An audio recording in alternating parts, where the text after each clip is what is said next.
Welcome back to Mr. Bellico. The forests of America keep secrets that no map will ever show you. Out there, beyond the last trail marker, park rangers stand alone against the things that move in the dark. And not all of them are animals.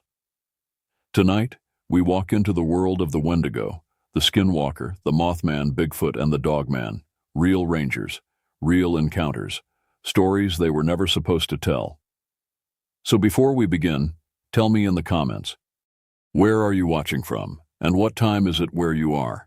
And if you love true wilderness horror, subscribe to Mr. Bellico. The night is just getting. The winter had been brutal that year, the kind that chews through thermal layers and bites at your marrow. I'd come to Wyoming's Medicine Bow National Forest 7 years prior, running from a ghost with a name that used to be mine. Sophie. Just thinking her name made my chest tighten, like her memory had physical weight. They'd warned me during training that ranger work was solitary business. What they hadn't mentioned was how the silence could become a companion more reliable than any human. How the mountains could feel like home when no walls did. I was fixing the northern fence line near Lake Owen that day, my fingers numb despite 2 layers of gloves.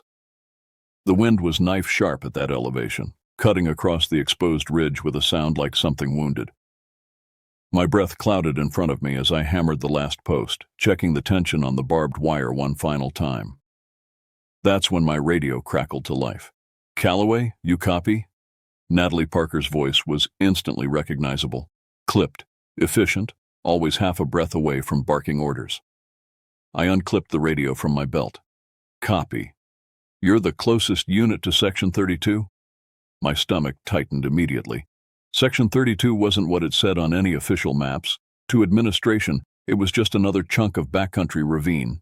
No trails, minimal traffic. But the locals called it something else, Wendigo Gulch.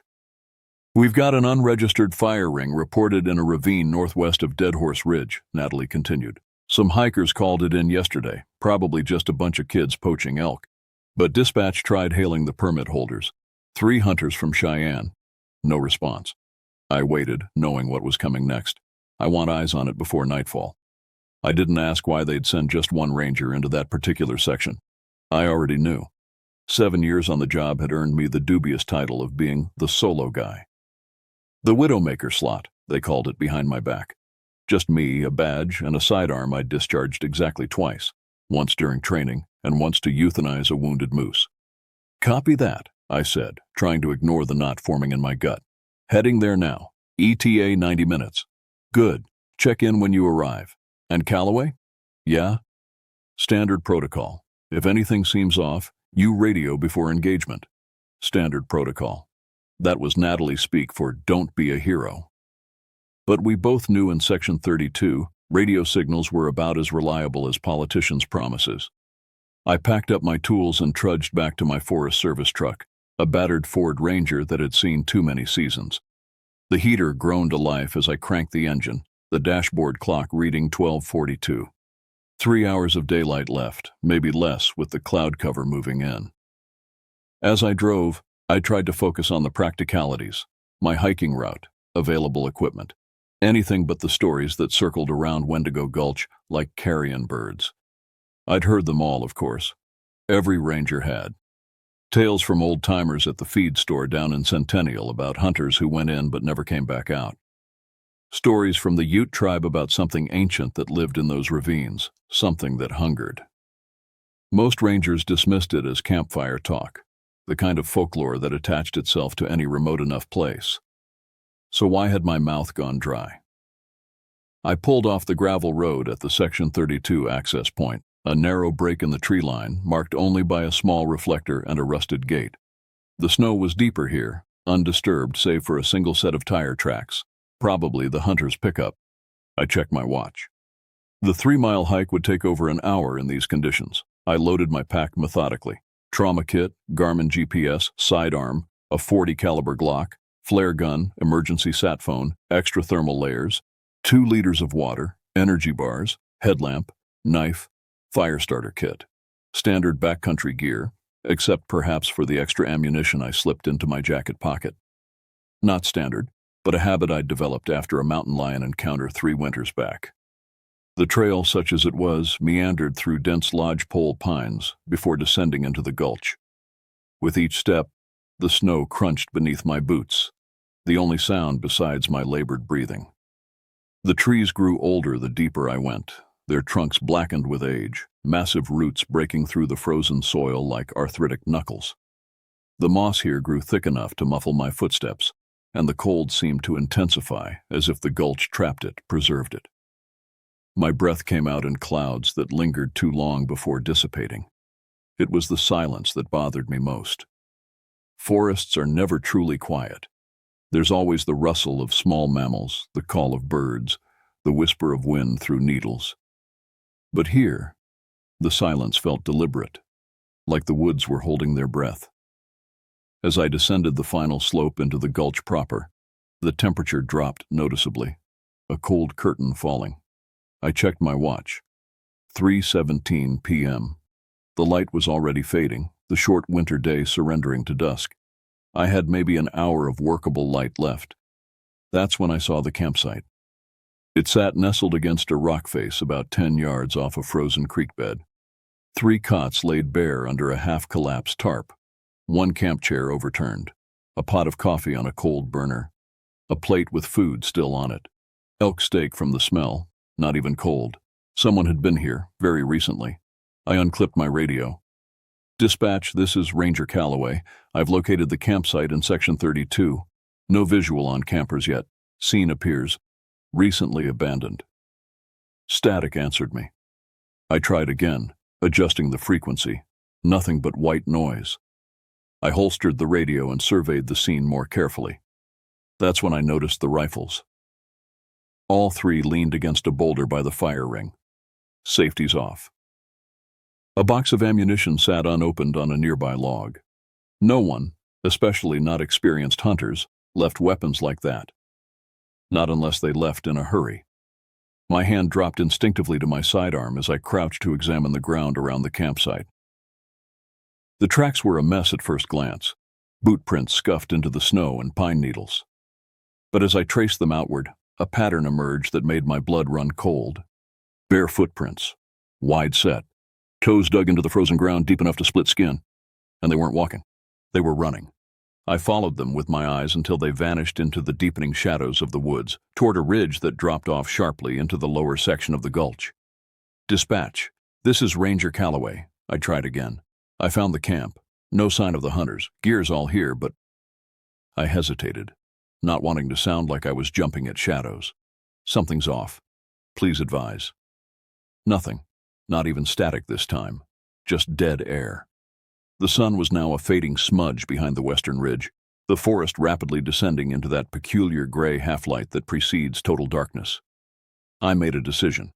Stay put, mark the location, spend the night, and hike out at first light when I could get better radio contact. If the hunters returned, I'd be here. If not, I could guide a search team back in tomorrow. I pitched my tent in a small clearing about 30 yards from the hunters' camp, close enough to monitor the site, far enough to give myself some strategic distance.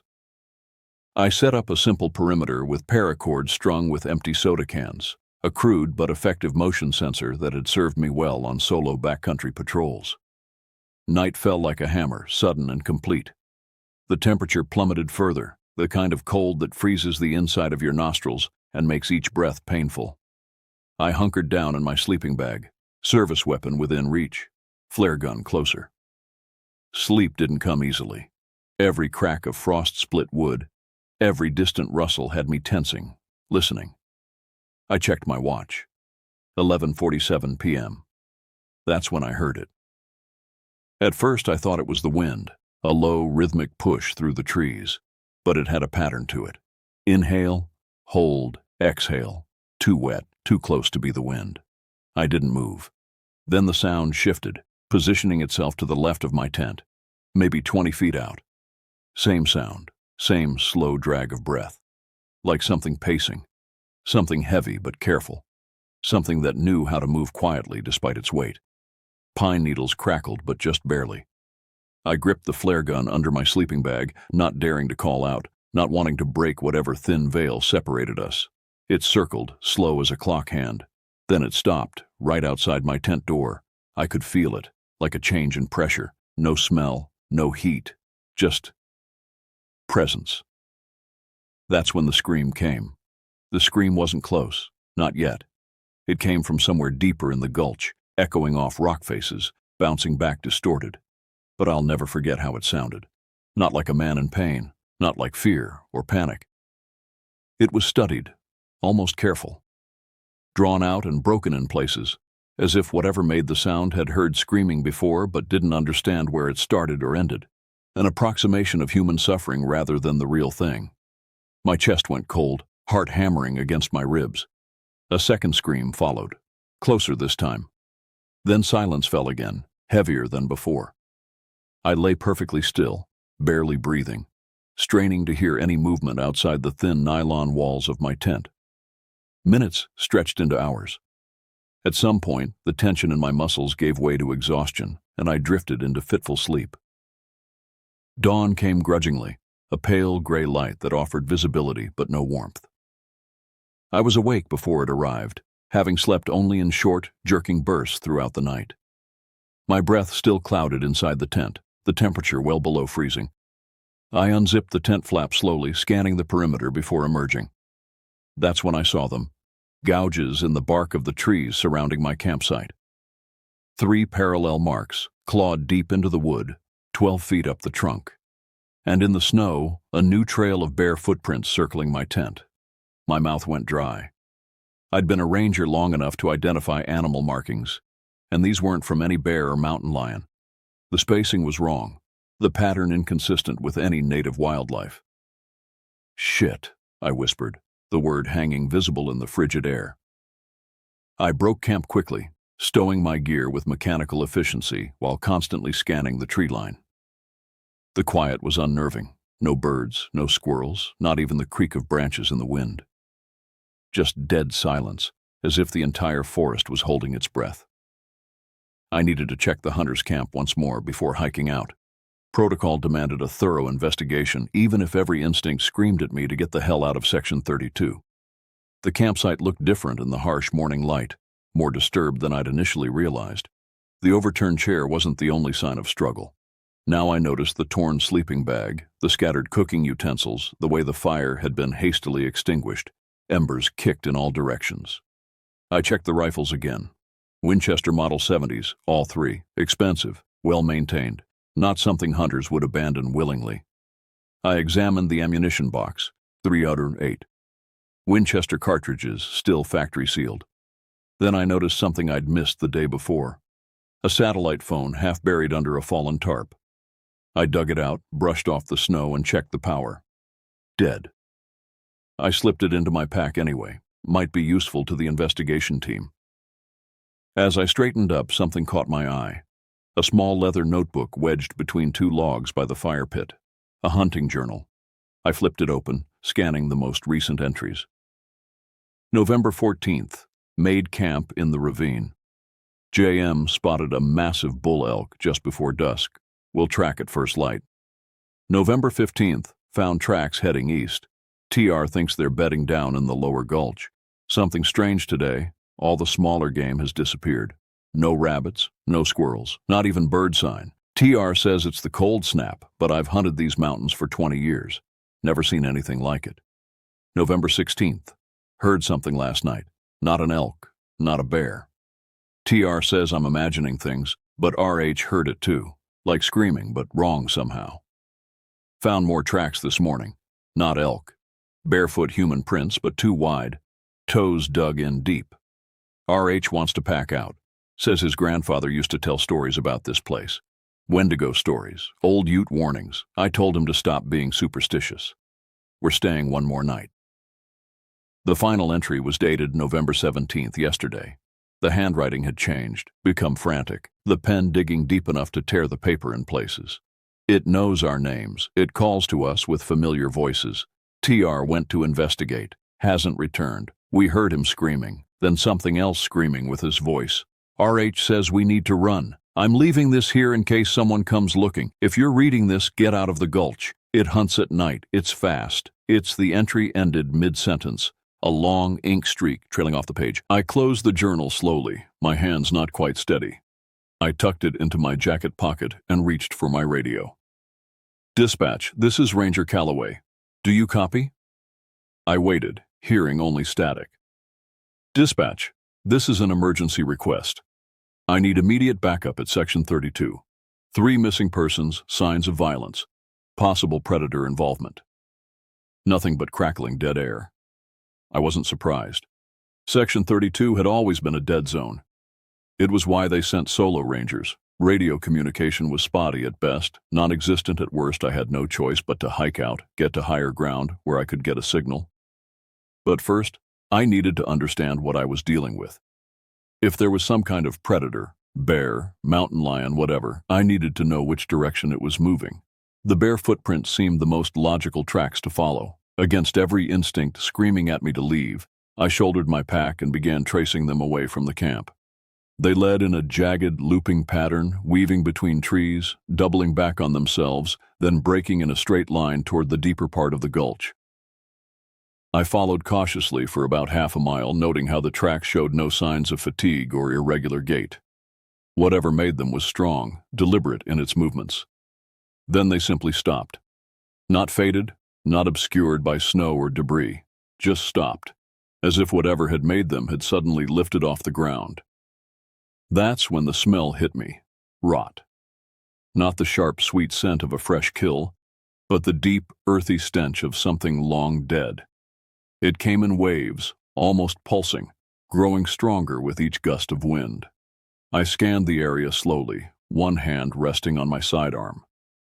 The forest remained unnaturally still, frozen in that eerie hush that had settled over the gulch since my arrival. Then I saw it. 20 feet up in a massive ponderosa pine, wedged between 2 thick branches, was an elk carcass. Not whole, just the rib cage and spine, split down the middle and peeled open, ribs splayed outward, like grotesque wings. Snow had dusted the exposed bone, but the meat was still red, still dripping. Steam curled upward from the fresh tissue, dissipating in the cold air. My stomach lurched. I'd seen plenty of predator kills in my years as a ranger, but nothing like this. Bears cache their kills on the ground, occasionally partially burying them. Mountain lions sometimes drag prey into trees, but they don't display them this way, don't split them open with such deliberation. The sound of a branch snapping behind me sent ice through my veins. I turned slowly, one hand dropping to my sidearm, the other brushing the flare gun holstered at my hip. At first I saw nothing but trees and shadows. Then something moved at the edge of my vision, maybe 30 yards back. A shape emerged from behind a stand of spruce. Large, humanoid, but wrong somehow, the proportions distorted like a funhouse mirror reflection. It stepped forward, and I saw its arms, too long, elbows angled backward, skin ashen and pulled tight over elongated bones. It had been human once, a man, naked despite the bitter cold. Feet blackened from frost, chest rising and falling in quick, shallow bursts. His mouth hung open, and in it, clenched between teeth that seemed too numerous, too sharp, was a strip of dark meat, still dripping. He moved with jerky, disjointed steps, shoulders twitching sporadically, head rolling on a neck that seemed too flexible to support it. His eyes, his eyes, were flat gray, no whites, no pupils, just dull orbs like river stones. I stood paralyzed, a cold sweat breaking out across my skin despite the freezing temperature. The thing stopped, head tilting at an impossible angle. Then it spoke. Brian. My name, my voice. Perfect inflection, perfect cadence. The same slight rasp I develop each winter after too many cold days on patrol. Brian, help me. I couldn't move, couldn't breathe. The thing smiled, or tried to. Its lips didn't work right, the corners splitting to reveal more teeth than should have been possible, gums crusted with dried blood. It cocked its head like a dog hearing a new sound and whispered almost pleadingly, "You left me here." Then it started walking. Faster now, arms swinging in wide arcs, joints bending in directions human anatomy doesn't allow. Something in me broke. I turned and ran, crashing through the snow, barely aware of my direction, breath burning in my lungs. Behind me I heard laughter. Not boisterous, not mocking. just quietly amused, like it knew I wouldn't get far. I realized too late I'd veered off trail. My foot caught on something hidden beneath the snow, a root or fallen branch, and I went down hard on the slope. The snap in my ankle felt like a firecracker going off under my skin. Pain shot up my leg, bright and overwhelming. I rolled onto my back, gasping, trying to drag myself upward. My pack caught on a branch, and I screamed, not from pain this time, but because I heard it again, my voice, right behind me. "Brian!" Night descended rapidly, shadows stretching and merging until the forest was swallowed by darkness. I'd managed to drag myself about a quarter-mile from where I'd fallen, using fallen branches as makeshift crutches, every step sending shards of agony through my shattered ankle. I found a small clearing backed by a rock face, defensible at least from one side. My hands trembled violently as I fumbled with my fire starter kit, desperation making me clumsy. The first sparks died in the snow. I cursed, gathered drier tinder from under the nearby pines, tried again. This time a small flame caught, grew. I fed it carefully, building it just large enough to create a circle of light and warmth. My ankle had swollen to twice its normal size, purple-black bruising spreading across the skin. Each heartbeat sent a fresh wave of pain pulsing through the injury. I dug through my pack for the trauma kit, found the chemical cold pack, and pressed it against the swelling. The forest remained quiet. Too quiet. I kept the flare gun in my right hand, service weapon within reach of my left. The pain made it hard to think clearly, but I forced myself to assess my situation. I was injured, immobile, with unknown hostiles in the area. No radio contact. Nightfall approaching. Standard protocol would be to shelter in place, signal for assistance, and await extraction. But there was nothing standard about this situation. The hunter's journal entries replayed in my mind. It knows our names. It calls to us with familiar voices, just like it had called me with my own voice. I checked my watch, 6:17 p.m. Full night had fallen. In the distance, something moved through the trees, branches cracking under heavy weight. I held my breath, listening. More movement from a different direction, then another. They were circling. I stoked the fire higher, throwing on larger branches until the flames leapt 4 feet high, casting dancing shadows across the snow. Fire was protection. From cold, from predators, from whatever these things were. The first one appeared at the edge of the firelight about an hour later. I recognized it immediately as the same creature I'd encountered earlier, or at least I thought it was the same. The naked, emaciated body, the 2 long arms, the gray pupilless eyes. But something had changed. Its jaw hung lower now, unhinged like a snake's, dripping with dark fluid. It made no attempt to approach, just stood watching, head occasionally twitching in that unnatural way. Then a second figure emerged from the darkness. This one was smaller, its movements more fluid, almost graceful despite the wrongness of its proportions. It wore the tattered remains of what might have been hunting clothes, fragments of orange vest, shredded khaki pants, one of the missing hunters, or what was left of him. "Turn back," it said, and the voice was unfamiliar to me, likely belonging to the hunter it had once been. "Mason, we have to turn back." The third appeared moments later, approaching from behind the rock face that should have been my safe flank. It crawled along the stone on all fours, fingers too long, spine arched impossibly high. This one was freshly transformed, blood still wet on its chest, face partially intact but stretched in a permanent scream. "It knows our names," it whimpered in yet another voice. "It knows our names." They maintained their distance, kept at bay by the fire, but never retreated into the darkness. They watched, waited.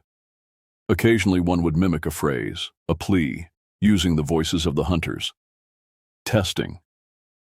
I kept the fire blazing, feeding it steadily despite the dwindling supply of wood within reach. The pain in my ankle had subsided to a dull throb, which worried me more than the sharp agony, the first sign of deep tissue damage, possibly frostbite setting in. Around midnight I heard something new, a voice I hadn't heard in 5 years, soft, feminine, heartbreakingly familiar. "Brian, where are you, Brian?" "Sophie, my ex-wife. I've been looking everywhere. Please, Brian, I'm cold." My throat closed up. Sophie was dead. Had been since the crash that shattered our car and her skull on a rural Montana highway. I'd walked away with minor injuries and major guilt, the beginning of my self-imposed exile to the wilderness. "Baby, please. I can't find you. I'm scared."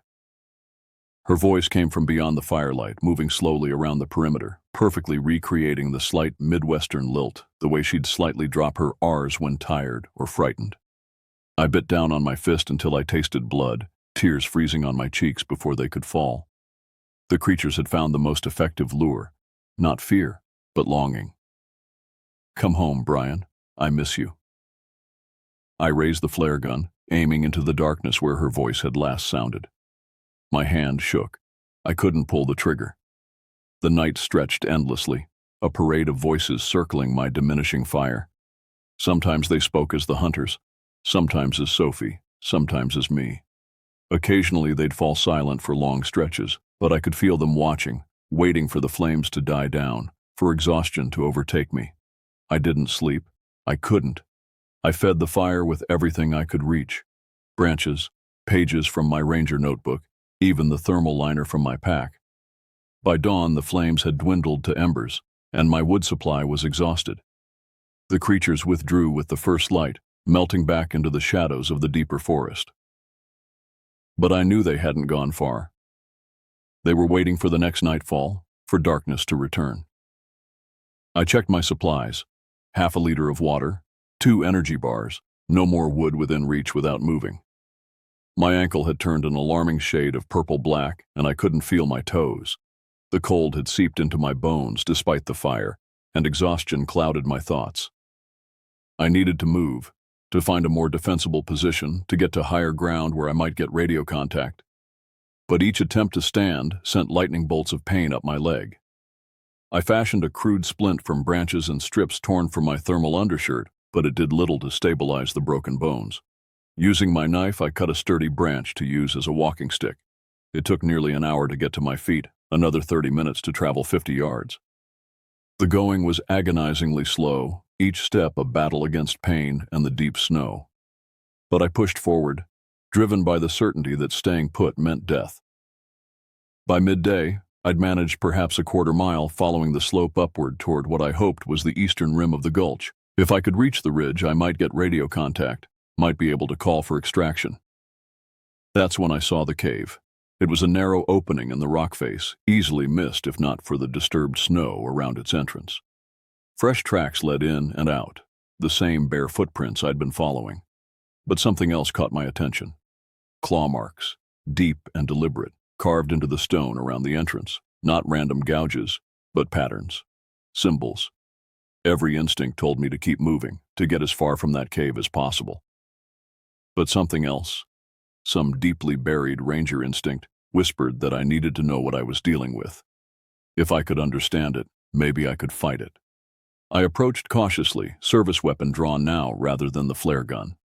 The stench hit me first, that same rotting earth smell, but stronger here, concentrated. I pulled my bandana over my nose and mouth, but it did little to filter the reek. The entrance was just wide enough for a person to slip through sideways. Inside, the cave opened slightly, forming a low-ceilinged chamber maybe 15 feet across. What little daylight filtered in revealed a horror I wasn't prepared for. Bones, hundreds of them, animal and human, scattered across the floor, piled in corners. Some were ancient, yellowed with age. Others were terrifyingly fresh, tissue still clinging to them, marrow still glistening. Against the far wall, something hung from a natural stone column. At first I thought it was another carcass, another hunting trophy. Then it moved, a man, or what remained of one, suspended by his own tendons, which had been pulled through his flesh and tied to the rock. He was still alive, chest rising and falling in short, wet gasps. His skin had the gray pallor of advanced hypothermia, but his eyes, still human, still aware, found mine. "Kill me," he whispered, voice barely audible. "Please." I recognized him from his hunting permit photo. Thomas Reichart, 42, from Cheyenne, the leader of the hunting party. "Help is coming," I lied, moving closer, weapon still raised. "I'm Ranger Calloway. I'm going to get you out of here." He shook his head weakly. "Too late. It's inside. It gets inside." "What does? What is it?" His eyes widened suddenly, looking past me toward the cave entrance. "Run!" he gasped. "Run!" I spun around, raising my weapon, but the cave mouth was empty. When I turned back, Reichardt's expression had changed. The pain and fear were gone, replaced by something else, a cold, calculating hunger. His mouth stretched into that same wrong smile I'd seen on the creatures in the forest. "Brian," he said in my voice, "you left me here." I stumbled backward, ankle screaming in protest, and fired 2 rounds into his chest. The bullet struck true, but he only smiled wider, blood bubbling from the wounds in his mouth. "Hunger doesn't die," he said, the words gurgling through the blood. I turned and half ran, half crawled out of the cave, dragging my injured leg behind me. Outside, the daylight seemed obscenely bright after the cave's darkness. I lurched forward, using trees for support, desperate to put distance between myself and that place. I'd gone maybe 100 yards when I heard movement in the trees ahead. Multiple somethings, moving fast, converging on my position. I raised my weapon, 9 rounds left, knowing it wouldn't be enough. The first creature burst from the underbrush 20 yards ahead. The same one I'd seen the previous day, now moving with frightening speed despite its awkward gait. I fired twice, center mass. It staggered, but didn't fall. The second and third emerged from different directions, flanking me. I recognized their tattered clothing, the other hunters, transformed into these things. I fired again. One dropped to all fours, bullet hole in its throat, gushing black fluid, but still it came. I turned to run and my ankle gave way completely. I crashed to the ground, snow filling my mouth, weapon flying from my grasp. I rolled onto my back, fumbling for the flare gun still holstered at my hip. They closed in, moving with that jerky, broken puppet gait. I raised the flare gun, aimed at the nearest, pulled the trigger. The phosphorus flare struck it directly in the chest, igniting instantly. It didn't scream, it laughed, even as the flames engulfed it, spreading with unnatural speed across its papery skin. The other 2 hesitated, watching their burning companion thrash and dance. I fired my last 3 bullets at the closest, finally dropping it with a shot through the eye. The third creature backed away, retreating into the trees, watching me with those flat gray eyes. Using the momentary reprieve, I dragged myself toward my fallen service weapon, retrieved it, and continued my painful journey upslope. Night was approaching again, and I had no shelter, no fire, and very little strength left. But I kept moving, one excruciating step after another, driven by the certainty that stopping meant joining those things that hungered in the dark. Time lost meaning after the 3rd day. My watch had frozen sometime during the 2nd night, its digital display showing the same numbers regardless of how many hours passed. But it didn't matter anymore. In Wendigo Gulch, time bent like the ancient trees, folded over itself in ways that defied measurement. I'd fashioned a new splint for my ankle using strips of bark and the laces from my boot, but it did little good. The joint had swollen so severely that I'd had to cut away the leather to prevent constriction. The skin had turned a mottled black at the extremities, frostbite setting in, tissue dying. I couldn't feel my toes anymore, and the numbness was creeping upward. Food ran out on what I guessed was the 4th day. Water followed shortly after. I'd been eating snow, but it lowered my core temperature and required precious energy to melt. My tongue felt swollen, lips cracked and bleeding. I'd been traveling in what I hoped was an easterly direction, using the sun's position as a guide when it occasionally broke through the heavy cloud cover. The terrain had grown steeper, more treacherous, but I took this as a good sign. If I was climbing, I might eventually reach the ridge, might find a position where radio contact was possible. The creatures kept their distance during daylight hours, but I caught glimpses of them moving through the trees, tracking me. At night, they grew bolder, circling closer to where I huddled, defenseless without fire.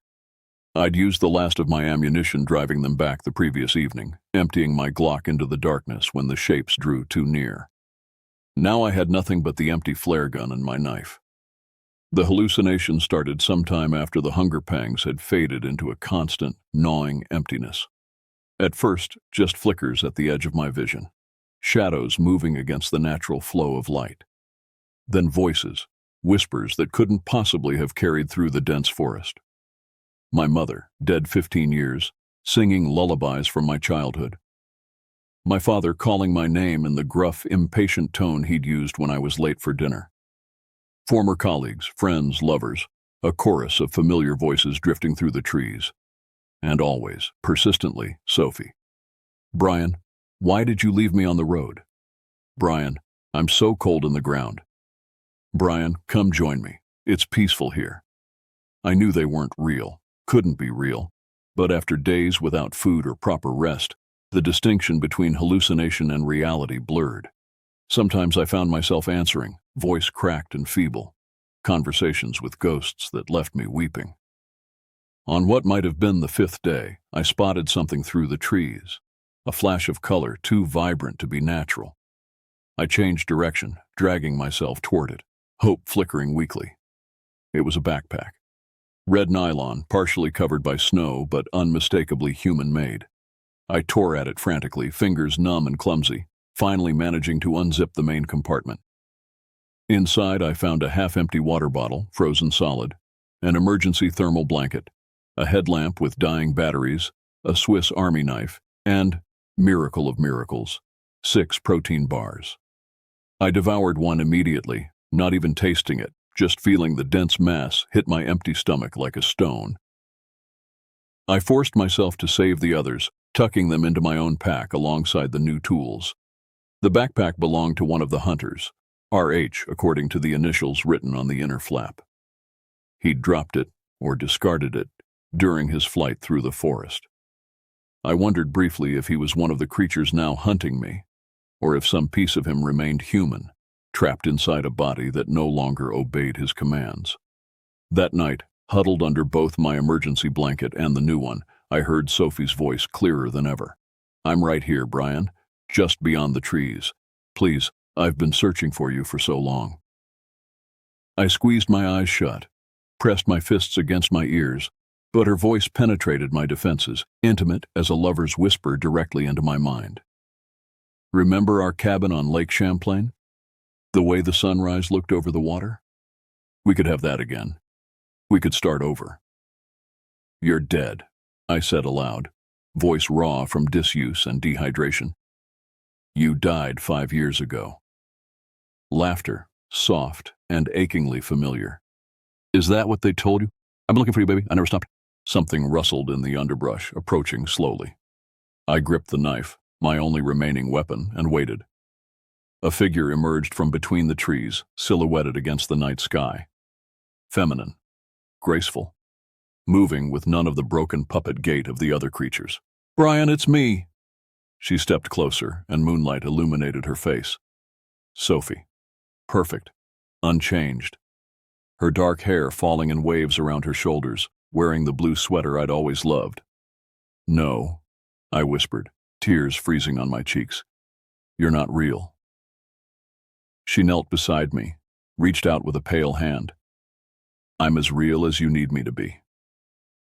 Her fingers brushed my cheek, cold as the grave but gentle. I could smell her perfume, vanilla and sandalwood, the scent that had lingered in our bedroom long after she'd gone. Come with me, she said, voice soft with promise. No more pain, no more cold. Just us, together again. I wanted to believe it. God help me, I wanted to take her hand and follow her into the darkness. 5 years of grief and guilt crashed over me like a wave, nearly drowning my survival instinct. But then I saw it, the slight wrongness in her smile, the way her teeth seemed too numerous behind those familiar lips, and her eyes, though she'd kept their deep brown color, held no pupils, no reflection of moonlight.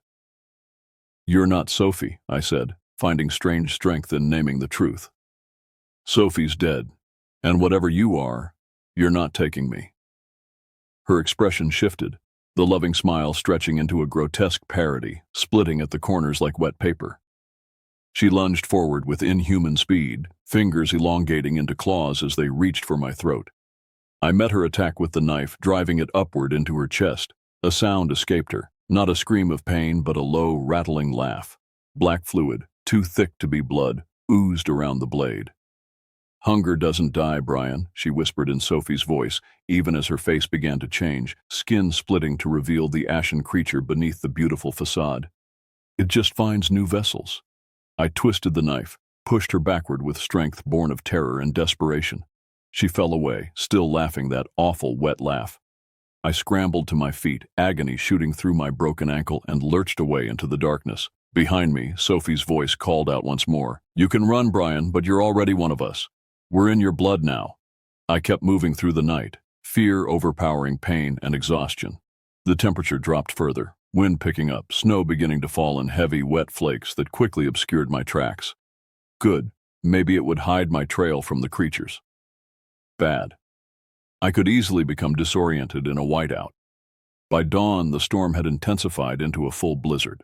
Visibility dropped to mere feet, the howling wind drowning out all other sounds. I found shelter beneath the exposed roots of a fallen pine, curling into the smallest possible space to conserve body heat. The protein bars were gone. The water bottle I'd found had sustained me for one more day. Now nothing remained but the empty containers. My limbs felt leaden, movements sluggish, thoughts fragmenting. Hypothermia was setting in. I don't know how long I huddled there, drifting in and out of consciousness. Time stretched, contracted, lost all meaning. At one point I woke to find myself having a lucid conversation with my dead father about fishing spots in northern Michigan. At another, I was explaining to an imaginary rescue team exactly what had happened in Wendigo Gulch. "It's hunger," I told them, voice slurred and feeble. "Not the creature, the hunger itself. It infects, it spreads, it transforms." No one answered, of course. There was only the wind and the cold and the slow certainty that I was dying. That's when I heard it. Not Sophie's voice this time, not any voice I recognized. A sound cutting through the howling blizzard, regular, mechanical, helicopter rotors. At first I dismissed it as another hallucination, another cruel trick of my failing mind. But it persisted, growing louder, more distinct. Then came a beam of light, cutting through the swirling snow, sweeping back and forth across the forest. I tried to call out, but my voice was gone, throat raw and useless. I fumbled for the emergency whistle on my pack, found it, raised it to cracked lips. The sound it produced was thin, pathetic against the storm, but I blew again. The light passed over me, continued on. They hadn't seen me. Desperation gave me one last surge of strength. I tore off my outer jacket, remembering the reflective strips sewn along the shoulders. Waving it weakly above my head, I continued blowing the whistle in triple bursts, the universal distress signal. The light swung back, settled on my position. The helicopter noise intensified, rotors beating the air directly overhead, stirring the snow into blinding clouds. A figure descended on a line, harness glinting in the searchlight. Not a hallucination. Real. The rescue technician reached me, shouted something I couldn't hear over the rotor wash. His face was obscured by a helmet and mask, but his eyes were kind, human. He secured a harness around me with practiced efficiency, checked it twice, then signaled to the crew above. As we were lifted from the forest floor, I caught one last glimpse of movement among the trees below. 3 figures, watching silently from the shadows, their gray eyes reflecting the helicopter's searchlight like animals caught in high beams. Then we were above the canopy, being winched into the warm belly of the rescue helicopter, and Wendigo Gulch disappeared beneath us, swallowed by darkness and snow. They said I was lucky, hypothermic, frostbitten, severely dehydrated and malnourished, but alive. The doctors at Laramie General kept using that word, lucky, as they pumped me full of warm saline and antibiotics, as they assessed the damage to my ankle, compound fracture, tissue necrosis, possible amputation, as they monitored my core temperature's slow climb back toward normal. Lucky. As if random chance had played any role in what happened in those woods. I woke fully 3 days after the rescue, mind clearing as the medications tapered off, to find an IV in my arm and the raw skin of my lips crusted with dried blood. My right foot had turned black in places, 2 toes completely numb, dead tissue that would eventually be removed. The questioning began almost immediately. First, the local sheriff, a burly man named Harding with skeptical eyes and a notepad he barely wrote in. Then 2 agents from Fish and Wildlife, both women, both with the flat affect of federal employees who've seen too much. Finally, a man in a gray suit who never offered his name or agency affiliation, just a laminated ID that he flashed too quickly for me to read. They wanted details, timelines, coordinates. Who I saw. what I thought happened. The sequence of events that led to 3 hunters disappearing and 1 ranger nearly dying of exposure. I tried to answer honestly. I did. But each time I opened my mouth to describe the creatures, to explain about the cave and the transformed hunters and the things that spoke with familiar voices, I'd hear it again, my own voice echoing from some dark place inside my mind. Brian, come home. So I gave them fragments instead. Disjointed pieces they could interpret however they wanted. It mimicked their voices. It made them eat. It knows our names. Hunger doesn't die. The gray suit man took particular interest in that last phrase, making his first and only note of the interview. The others exchanged glances, the kind that said they were dealing with trauma-induced delusions. They didn't believe me. Not really. They ran tests. Blood work, brain scans, psychiatric evaluations. The official diagnosis was isolation psychosis combined with post-traumatic stress disorder and severe hypothermia. They concluded I'd hallucinated the creatures, imagined the voices, manufactured memories to explain my desperate situation. The broken ankle was real enough, so was the frostbite, the dehydration, the malnutrition. These they could measure, quantify, treat with medicine and surgery. The rest they dismissed as the ramblings of a mind pushed beyond its limits, but they couldn't explain everything away. They couldn't explain the claw marks found on trees surrounding my campsite, marks that extended 12 feet up smooth pine trunks with no lower branches to climb on. They couldn't explain the fingerprints found around my tent, my own, overlapping with a dozen others in patterns that made no sense, some pressing from directions that would require a person to be hanging upside down. They couldn't explain how I'd survived 4 nights with no food, no water, and injuries that should have killed me, if not for what the surgeon called an almost superhuman pain tolerance. And they sure as hell couldn't explain what the search team found when they went back in. I wasn't supposed to know about that part. The gray suit man had made it clear that the details of the recovery operation were classified, not to be shared with me or the public. But nurses talk, especially to the quiet patient in room 412 who never causes trouble and always says please and thank you despite the trauma he's endured. 3 corpses, or what remained of them. 1 impaled 25 feet up a lodgepole pine, still bleeding when they cut him down. The others arranged around the fire pit at the original camp, arms folded neatly across their chests, faces peeled back like fruit rinds. 1 was missing his jaw entirely, and none of them had eyes. The bones weren't picked clean, they were gnawed, with teeth marks inconsistent with any known predator in the region. DNA testing would later reveal human saliva, mixed with an unidentifiable enzyme that continued breaking down tissue samples even in laboratory conditions. They found the elk carcass in the tree, just as I'd described. They took photos, bagged remains, burned what couldn't be transported. Standard protocol for suspected disease vectors. Then they found the cave. I'd given them approximate coordinates, but warned them not to enter. Of course, they didn't listen. A 4-person team went in with hazmat gear and high-powered lights. Only 3 came out. The official report listed the cause as structural collapse resulting in traumatic injury. But the nurse who emptied my bedpan on the night shift whispered a different story. She had a cousin on the county rescue squad who'd helped transport the body. The cave ceiling was intact, she said. The missing team member had no crushing injuries. What he did have were teeth marks, hundreds of them, covering his body from neck to ankles. Some were clearly human, incisors, canines, molars in recognizable patterns. Others were not. His eyes were missing, tongue as well. And carved into the flesh of his chest, crude but legible, were 4 words. Hunger doesn't die. After that, they shut the whole area down. No official statement, no public warning. Just a line drawn across a map and a quiet order passed through ranger stations. No patrols past Dead Horse Ridge. Not without a team, not without authorization. They gave me early retirement, medical discharge. Psychological grounds. I didn't fight it. I'd seen the way they looked at me, the rangers who'd served alongside me for 7 years, like I was contaminated, like I might infect them with whatever madness I'd brought back from Wendigo Gulch. I left Wyoming 3 weeks later, as soon as I was medically stable enough to travel. Moved north to Montana, as far from people as I could manage, while still having electricity and running water. Bought a small cabin with what was left of my pension and disability payments. I haven't set foot in a forest since.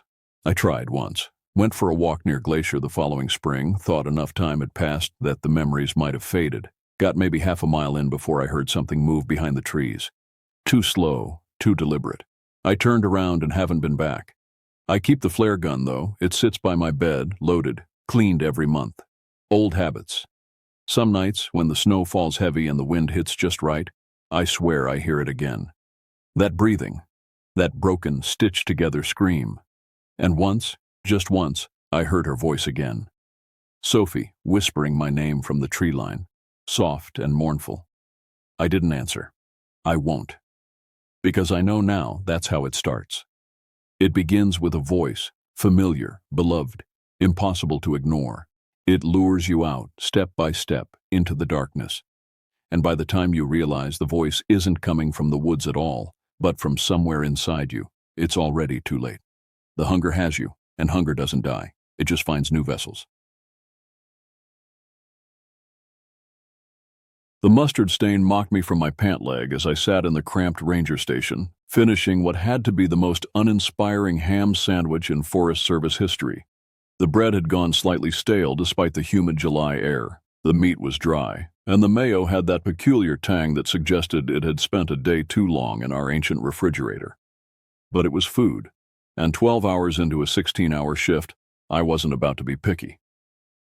My name is Tyler McLeod, and in 2004, I was 28 years old, 5 years into my career as a park ranger at Shawnee National Forest in southern Illinois.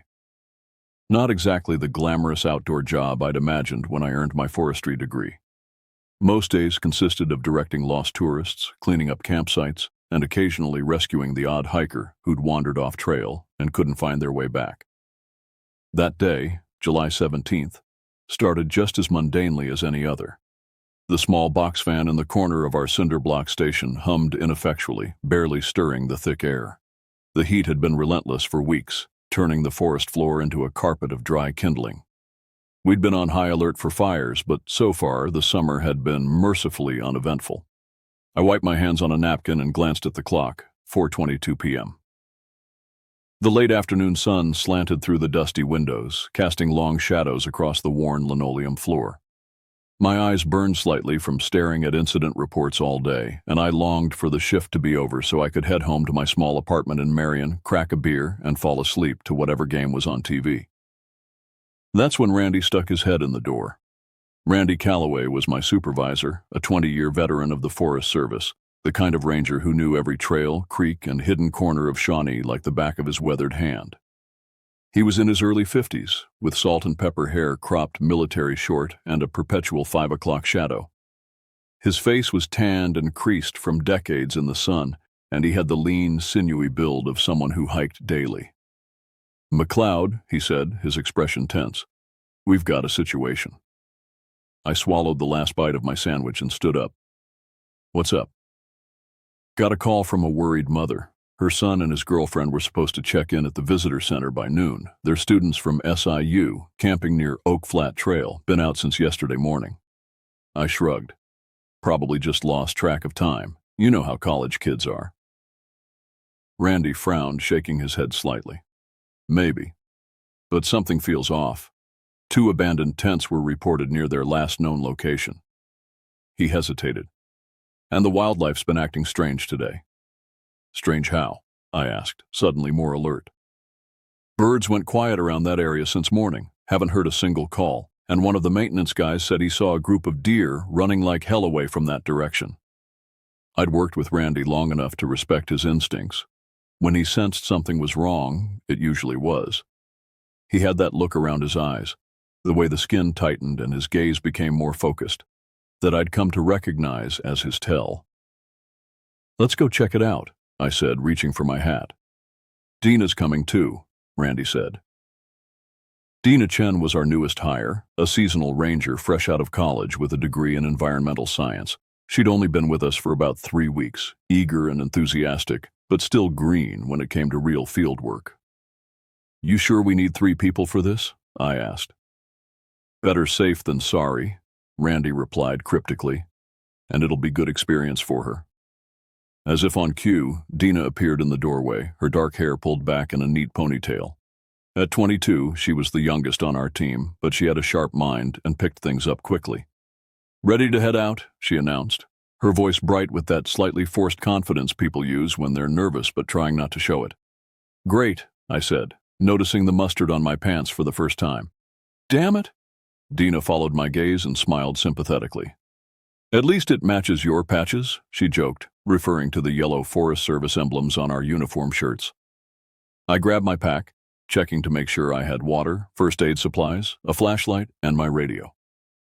Randy handed me my official sidearm, a .40 caliber Glock that most of us rarely used or even thought about. In 5 years, I'd never fired it outside of required training. "Really?" I asked, eyebrows raised. Randy just gave me a look. "Protocol for search and rescue after hours." I holstered the weapon, still thinking this was overkill for what was probably just a couple of college students who'd lost track of time. "What's the story with these kids anyway?" I asked as we walked out to the service truck. Jason Morris and Elaine Kwan, both 20 years old, both students at Southern Illinois University. Experienced campers according to the mother. They filed a proper backcountry permit, were well equipped. Mom says they do this kind of thing all the time. And no one's heard from them since when? Morris texted his mother yesterday evening around 7 p.m. Said they had set up camp and were having a good time, nothing unusual in the message. Dina climbed into the back seat of the truck while Randy took the wheel. I slid into the passenger seat, already feeling sweat beginning to soak through my shirt despite the late hour. "This is probably nothing, right?" Dina asked as Randy started the engine. I turned to give her what I hoped was a reassuring smile. Probably just a dead cell phone and 2 kids who lost track of time.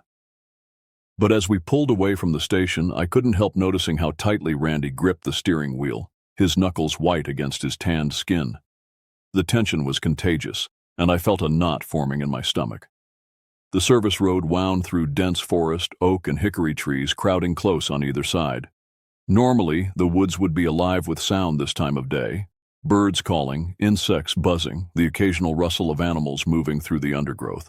But as we got closer to Oak Flat Trail, I noticed what Randy had mentioned earlier. The forest had gone oddly silent. "You weren't kidding about the birds," I said quietly. Randy just nodded, his eyes fixed on the road ahead. We parked at the trailhead and gathered our gear. The air felt heavy, oppressive, like the moments before a thunderstorm, though the sky above was clear.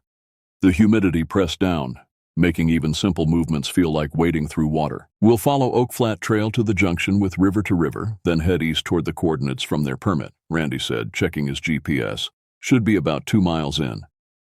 The dirt path stretched before us, disappearing into the dense green of the forest. As we set off, I couldn't shake the feeling that we were being watched. I glanced over at Dina, who was taking small sips from her water bottle, her eyes darting from side to side. "First search and rescue?" I asked, trying to sound casual. She nodded. "Is it always this quiet?" "No," Randy answered before I could. "It's not."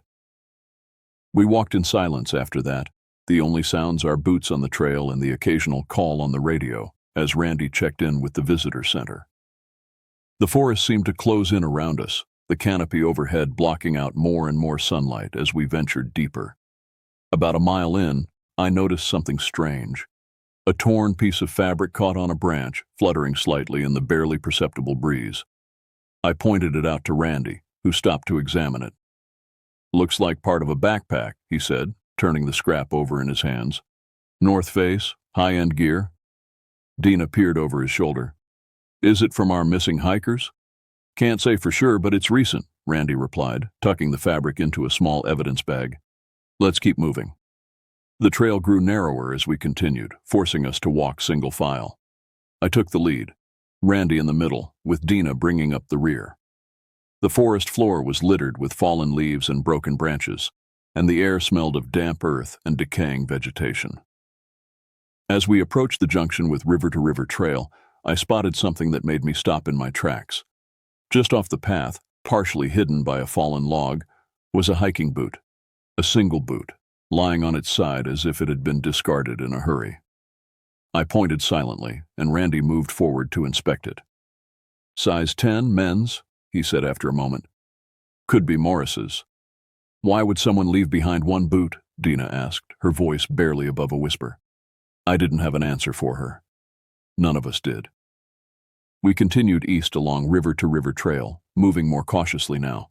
The shadows were growing longer as the sun began its descent, and I found myself reaching instinctively for my flashlight, though it wasn't yet dark enough to need it. When we finally reached the coordinates where the students had planned to camp, what we found chilled me to the bone despite the oppressive heat. 2 tents stood about 20 yards apart, both damaged in a way that defied explanation. The poles had been snapped, not bent or collapsed, but broken clean through, as if something had pulled them forcefully from above. The nylon fabric was torn in long, jagged strips, and personal belongings were scattered in a wide radius around both sites. What the hell, I muttered, surveying the scene. Randy was already moving methodically around the perimeter, his eyes scanning the ground. No regular tracks, he said. Ground's too hard from the drought, but look at this. He pointed to an area where the soil had been disturbed, churned up in a pattern unlike any animal or human footprint I'd ever seen. Dina crouched beside one of the tents, examining the damage. Could a bear have done this? Not in southern Illinois, I replied automatically. We don't have bears here, maybe a coyote, but this, I gestured at the destruction, this isn't animal damage I've ever seen. Some kind of storm? She suggested. I shook my head. Weather's been clear for days. Randy was now examining a dark smear on a torn tent flap. He looked up, his expression grim.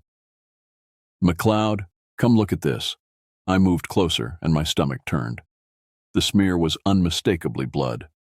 Human? I asked quietly, so Dina wouldn't hear.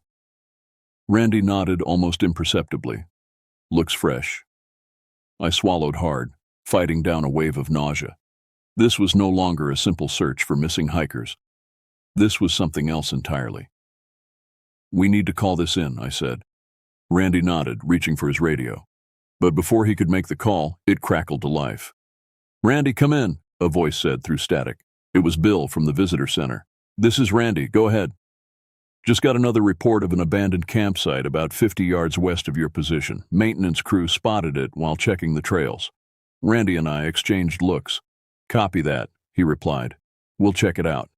He turned to me and Dina, his face set in a grim expression I'd never seen before. Stay together, eyes open. This isn't right. I nodded, feeling the weight of my sidearm against my hip, suddenly grateful Randy had insisted I bring it. As we moved away from the ruined tents toward the second site, the shadows seemed to deepen around us, the forest pressing in from all sides. The sun was sinking rapidly now, casting an amber glow through the trees that would have been beautiful under any other circumstances. But as darkness crept in, I couldn't shake the feeling that we weren't alone in these woods, and whatever was out there with us was watching, waiting, and hungering for the night to fall. The second campsite was worse than the first, much worse. Located in a small clearing about 50 yards west of the first site, it showed signs of an even more violent disturbance. A large tent had been not just torn but shredded, the fabric hanging in tatters from bent aluminum poles. A camp stove lay crushed as if stomped by a massive weight. Personal items were strewn everywhere. Clothing, toiletries, a paperback novel with its pages scattered like fallen leaves. But what caught my eye immediately was the backpack. It hung from a branch about 15 feet off the ground, impaled on a broken limb as if it had been thrown there with incredible force. No human could have placed it there without climbing gear. Jesus, I whispered, pointing upward. Randy followed my gaze, his expression darkening. Dina, stay close, he ordered, his voice tense. She nodded, her earlier enthusiasm completely evaporated. Her face had gone pale, and she kept glancing nervously into the deepening shadows. I moved carefully through the wreckage, noting details with the detached professionalism that comes from training, even as my heart raced. A pair of sandals, still buckled, lay abandoned beside what remained of a sleeping bag. A water bottle, dented but intact. A cell phone with a cracked screen, its battery dead. Randy, I called, picking up the phone. This might be useful. He nodded, about to respond when a sharp intake of breath from Dina cut him off. Oh, God, she said, her voice trembling. There's someone over there. She was pointing toward a fallen oak at the edge of the clearing. In the fading light, I could just make out a shape behind a cluster of ferns, unnaturally still and bent at an odd angle. Randy motioned for me to approach from the left while he circled right. "Dina, stay back," he said firmly. I drew my sidearm, holding it pointed downward, as I moved cautiously toward the fallen tree. The forest had grown completely silent, not even the hum of insects breaking the eerie stillness. My heart pounded in my ears as I rounded the oak and got my first clear view of what lay beyond. It was a man, young, with brown hair and the beginnings of a scruffy beard. He wore hiking shorts and a t-shirt emblazoned with the SIU logo. His eyes were open, staring sightlessly at the darkening sky. But it was the rest of him that made bile rise in my throat. His body was intact from the waist down, but his arms, they had been pulled, twisted, and manipulated in ways that defied human anatomy. One arm was nearly severed at the shoulder, hanging by sinews, while the other was bent backward, the bone protruding through the skin at the elbow. I'd seen dead bodies before in my career. Hikers who fell from cliffs, drowning victims, even a heart attack on a trail once, but nothing like this. This wasn't an accident or a medical emergency. This was deliberate, violent, and profoundly wrong. "Jason Morris," Randy said quietly, having joined me. He'd seen the student's ID card and a wallet lying nearby. I nodded, unable to speak. My hand tightened around my gun, though I couldn't articulate what exactly I was afraid of. Something had done this to Morris, something strong enough to break a human body like a child's toy. Dina made a choking sound behind us, and I turned to see her with one hand clamped over her mouth, the other gripping the trunk of a nearby tree for support. I moved to her side, placing a steadying hand on her shoulder. "Breathe," I instructed quietly, "through your nose, slow and steady." She nodded, struggling to control her reaction. I could feel her trembling under my palm. Should we move him?" she asked finally, her voice barely audible. Randy shook his head. "No, this is a crime scene now. We need to call it in and secure the area." He reached for his radio again, but like before, it emitted only static when he tried to transmit. "Damn it," he muttered. "Signal's not getting through. These ridges must be blocking it." "Cell phones?" I suggested, though I already knew the answer. This part of Shawnee had notoriously poor reception even on good days. "No service," Randy confirmed after checking. "We need to move to higher ground to get a signal. There's a ridge about a quarter-mile north that should work." I glanced back at Morris's body, reluctant to leave it. "What about him?" "Nothing we can do for him now," Randy said grimly. "But before we go, we should check for others." The unspoken question hung in the air. Where was Elaine Kwan? We spread out slightly, staying within sight of each other as we searched the immediate area. The forest was growing darker by the minute, and I switched on my flashlight, its beam cutting weakly through the gloom. I moved carefully, scanning the ground, checking behind fallen logs and in dense undergrowth. About 30 yards from Morris's body, I found a woman's jacket snagged on a thorn bush. It was navy blue with white piping, a university logo on the breast pocket. I called out to Randy, who was searching in the opposite direction. "Over here." He and Dina converged on my position as I continued forward, following what looked like a trail of disturbed vegetation. A few more steps, and my flashlight beam fell on another body. She was lying face down in a small depression, her dark hair spread out around her head like a fan. Like Morris, her body showed signs of impossible violence. Her legs bent at unnatural angles, her spine visibly deformed beneath her torn shirt.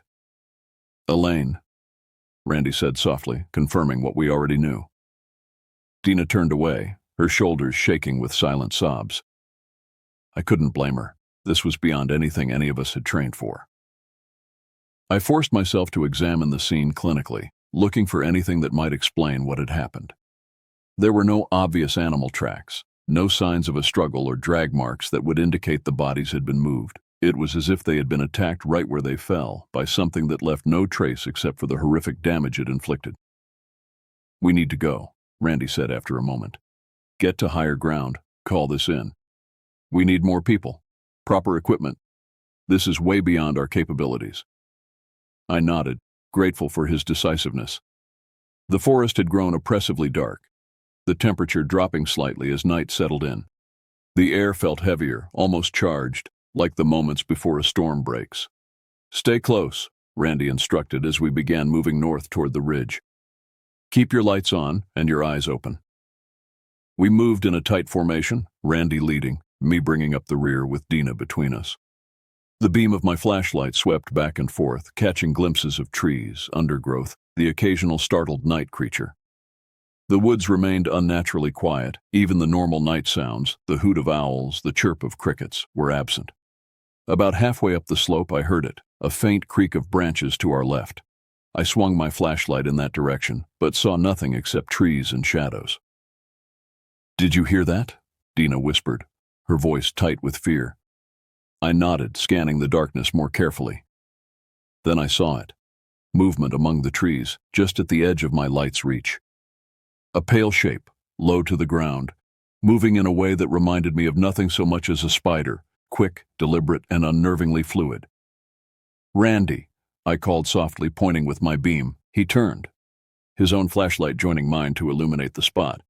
But whatever had been there was gone, leaving only stirring branches in its wake. "What was that?" Dina asked, grabbing my sleeve. "I don't know," I answered honestly. The glimpse had been too brief, too distant to make out any details. But I knew it wasn't a deer or any other wildlife native to Shawnee. The movement had been too deliberate, too calculated.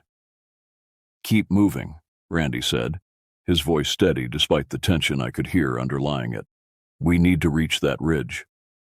We continued climbing, the incline growing steeper. My uniform stuck to my back with cold sweat, and my breathing came in shallow gasps, more from nerves than exertion. I kept my light moving, scanning our surroundings constantly, aware that whatever I'd seen might still be out there, tracking us. The trees began to thin as we neared the top of the ridge, the forest giving way to a rocky outcrop that offered a view of the surrounding terrain. Randy tried his radio again as soon as we reached a clearing, and this time was rewarded with a crackle of static followed by a voice. "Base to Randy. Do you copy?" "This is Randy," he replied, relief evident in his tone. "We have an emergency situation in Section 8 near Oak Flat Trail. 2 deceased individuals, signs of violence. We need law enforcement and medical examiner response." There was a pause, then. "Copy that. Can you provide more details on the situation?" Randy glanced at me, then at Dina, who was sitting on a rock, her head in her hands. "Negative," he said carefully. "Not over open channel, but we need immediate assistance. Be advised that there may be an unknown threat in the area." "Understood. Stay at your location. Response team is being assembled. ETA approximately 1 hour." 1 hour. The knowledge that help was coming should have been reassuring, but instead I felt a chill run down my spine. 1 hour in these woods, in the dark, with whatever had killed Morris and Quan potentially still nearby. "Copy that," Randy replied. "We'll remain at the ridge clearing and maintain radio contact." He signed off and turned to us. "Help is coming, but it'll take time. We need to stay alert and—" He broke off suddenly, his gaze fixed on a point behind me. I spun around, following his line of sight, and felt my blood freeze in my veins. At the edge of the clearing, partially obscured by the trunk of a massive oak, stood a figure. In the beam of our flashlights, I could make out pale, almost translucent skin stretched over a thin, elongated frame. Its limbs were too long, its joints bent at impossible angles, but it was the face that struck true horror into my heart. A flat, almost featureless visage with hollow cheeks and a mouth that seemed to split its head nearly in half. For an eternal moment, we stood frozen, locked in a tableau of mutual observation. The creature's head tilted slightly, as if curious. I could feel it studying us with an intelligence that was unmistakable and utterly alien. Dina's whisper broke the silence. "What is that?" At the sound of her voice, the creature moved. Not toward us, but laterally, slinking behind the tree with a fluid grace that defied its awkward appearance. One moment it was there, the next gone, leaving only the rustling of leaves in its wake. Randy hissed under his breath. "Did you see that?" I nodded, my throat too dry to speak. My hand had moved automatically to my sidearm, though I hadn't drawn it. "What was it?" Dina asked, her voice trembling. "Some kind of animal?" "I don't know," Randy replied, his flashlight beam sweeping the tree line. "But we need to be ready for it to come back." We arranged ourselves in a defensive circle, backs to each other, lights pointing outward. The clearing offered some protection, at least we could see anything approaching, but it also left us exposed, visible from all sides. "You think that thing killed those students?" I asked quietly. Randy's response was grim. "I don't see what else could have done that kind of damage." Minutes stretched into what felt like hours as we maintained our vigilant posture. The night deepened around us, the temperature continuing to drop. Occasionally we'd hear sounds from the forest, a snap of a twig, a rustle of leaves, that would send our flashlight beams swinging frantically in that direction. But we saw nothing more of the creature. "Maybe it's gone," Dina said hopefully, after nearly 40 minutes had passed. I was about to respond when I caught movement in my peripheral vision, not from the forest but from above. I looked up just in time to see a pale shape dropping from the branches overhead, moving with that same unsettling fluidity I'd glimpsed earlier. "Above!" I shouted, but it was too late. The creature landed with shocking agility, directly in front of Randy. Up close, it was even more nightmarish, taller than I'd thought, nearly 7 feet when fully upright, with limbs that seemed too thin to support its frame. Its skin was not just pale, but almost translucent, revealing shadows of what might have been organs or bones beneath. Randy reacted with veteran instinct, swinging his flashlight like a club. The beam caught the creature across what passed for its face, causing it to emit a high, keening sound that set my teeth on edge. It recoiled, but only for a moment before lunging forward again. I drew my sidearm, aiming at the thing's center mass, my training kicking in, despite the surreal horror of the situation. "Get back!" I shouted, though I had no idea if the creature could understand human speech. It paused, that eerily tilted head swiveling toward me. In the direct beam of my flashlight, I could see its eyes for the first time. Dark, recessed pits that reflected the light like a cat's, but without any discernible pupil or iris. For a heartbeat, we were locked in a standoff. Then Randy shouted, "Tyler, shoot it!" My finger tightened on the trigger, but before I could fire, the creature moved again, not toward me, but toward Randy, with a burst of speed that seemed impossible for its gangly frame. They collided in a tangle of limbs, Randy's shout of pain cutting through the night air. I fired, the report of the Glock deafeningly loud in the clearing. The bullet went wide, lost in the confusion of movement. Dina screamed, the sound raw and primal. I tried to get a clear shot, but Randy and the creature were too entangled. In the chaotic light of our dropped flashlights, I caught glimpses of pale limbs, Randy's uniform, flashes of movement too quick to track.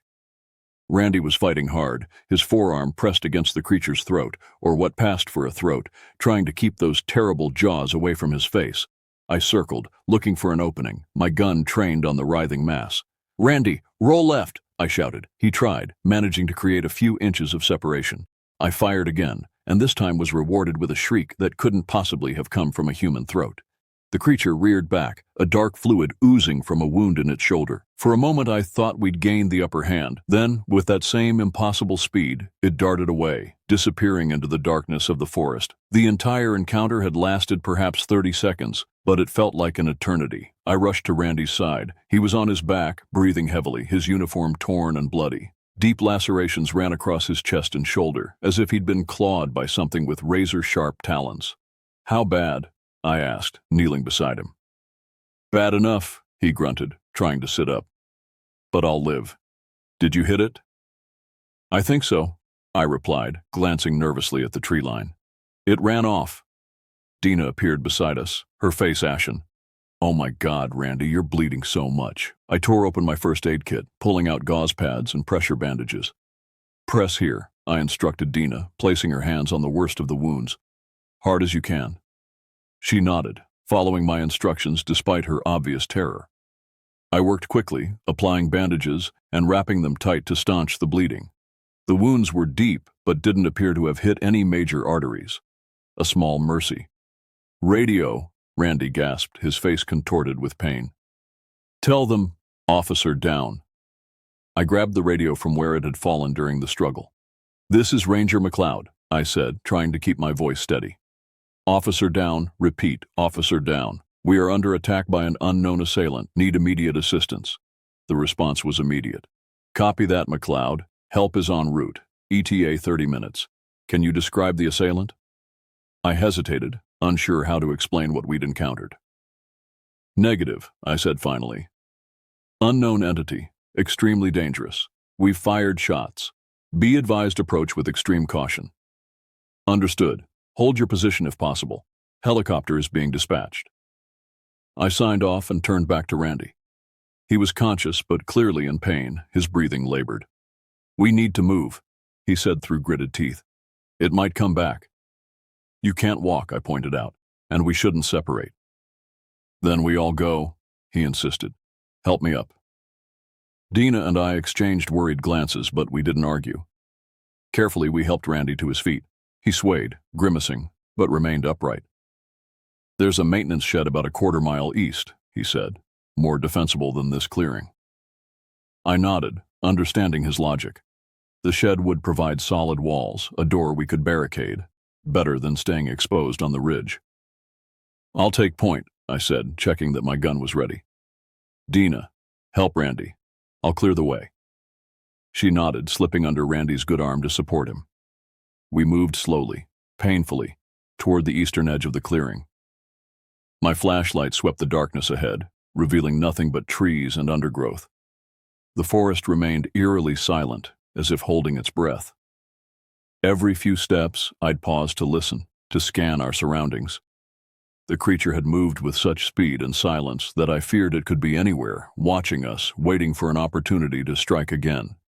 We'd made it about 100 yards from the clearing when I heard it, a soft rustling in the canopy above. I swung my light upward, catching a glimpse of movement among the branches. It's above us, I warned, my voice low. Keep moving, but be ready. The rustling followed us, moving from tree to tree as we continued our slow progress. Occasionally, I'd catch a flash of pale skin in my beam, but never clear enough or long enough for a shot. It was toying with us, I realized with growing dread, like a cat with mice. It could have attacked at any moment, but instead it shadowed us, perhaps curious, perhaps waiting for one of us to fall behind. When the maintenance shed finally came into view, a squat gray structure nestled among the trees, I felt a surge of desperate hope. Just 50 more yards to relative safety. Almost there, I encouraged, glancing back at Randy and Dina. They were moving slower now, Randy's face gray with pain and blood loss. 30 yards. I heard a sharp intake of breath from Dina and spun around. Randy had stumbled, nearly pulling her down with him. As they struggled to regain balance, a pale form dropped silently from the trees, landing in a crouch just 20 feet behind them. Run, I shouted, raising my gun. Get to the shed. Dina looked back, saw the creature, and froze in terror. I fired 2 shots in rapid succession, forcing the thing to dart sideways into the underbrush. The distraction was enough for Dina to snap out of her paralysis and begin half-dragging, half-carrying Randy toward the shed. I followed, walking backward, gun trained on the spot where the creature had disappeared. My heart hammered in my chest and sweat stung my eyes despite the cool night air. 10 yards.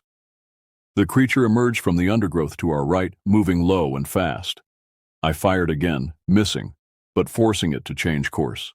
It circled, keeping just beyond the effective range of my flashlight, a pale shadow flitting between trees. 5 yards. Dina reached the shed door, fumbling with the latch. Her hands shook so badly she could barely grip it. Hurry, I urged, scanning the darkness frantically. The creature had vanished again, but I could feel its presence, its hungry attention fixed on us.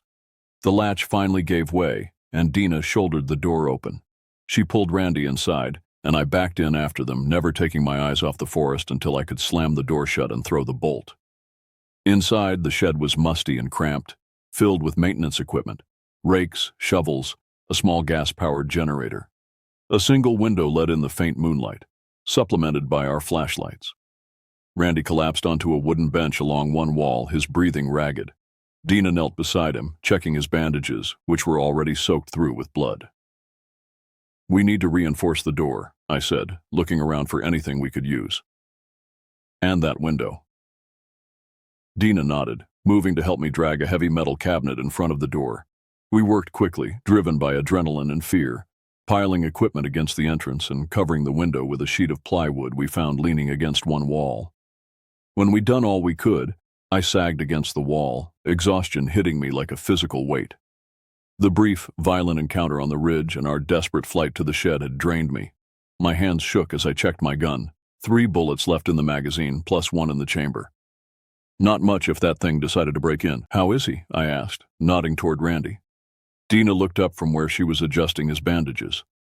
Not good. He's lost a lot of blood, and I think there might be internal damage. He needs a hospital soon. Randy's eyes fluttered open at the sound of our voices. Radio, he mumbled. Tell them where we are. I pulled out the radio again, giving our new location and requesting immediate medical evacuation. The dispatcher assured me help was close. The helicopter was en route, and ground teams were already in the forest, converging on our position. Just hold on, I told Randy after signing off. Help's almost here. He managed a weak nod before closing his eyes again. Dina continued to tend to him, her movements gentle despite her obvious fear. I admired her composure. For someone so new, she was handling this nightmare remarkably well. Outside, the forest remained unnaturally silent. I strained my ears for any sound of our pursuer, but heard nothing except the occasional creak of the shed's wooden frame as the night breeze picked up. What was that thing? Dina asked after several minutes had passed. Her voice was steady, but I could see the fear in her eyes. I shook my head. I don't know. Nothing I've ever seen or heard of. It moved like it knew what it was doing, she continued, like it was hunting us. I nodded grimly. It was. And it's smart too. The way it circled us, the way it waited for an opportunity. That's not animal behavior. At least not any animal I know. Do you think it's still out there? Waiting? Before I could answer, a soft thump came from the roof above us. We both looked up, our flashlight beams playing across the wooden ceiling. Another thump followed by the sound of something moving across the shingles. It's on the roof, Dina whispered, her composure finally cracking. I gestured for her to stay with Randy and moved to the center of the shed, my gun trained upward.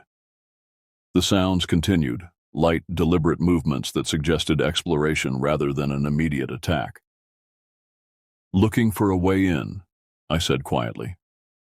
A new sound joined the first, a scraping, as of claws or nails being dragged across the shingles.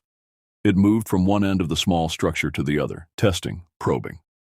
Then silence fell again, heavy and expectant.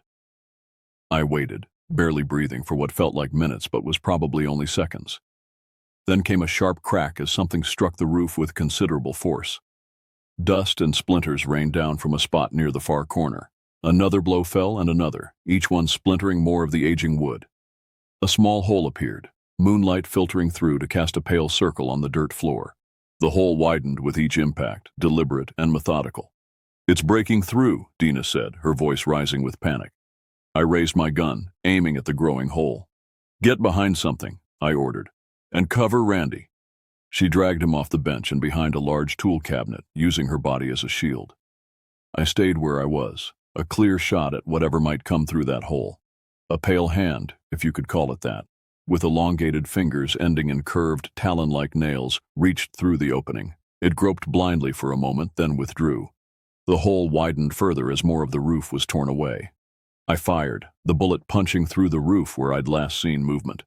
A high, keening shriek answered, followed by the sound of something scrambling across the shingles, moving away from the opening. Did you hit it? Dina called.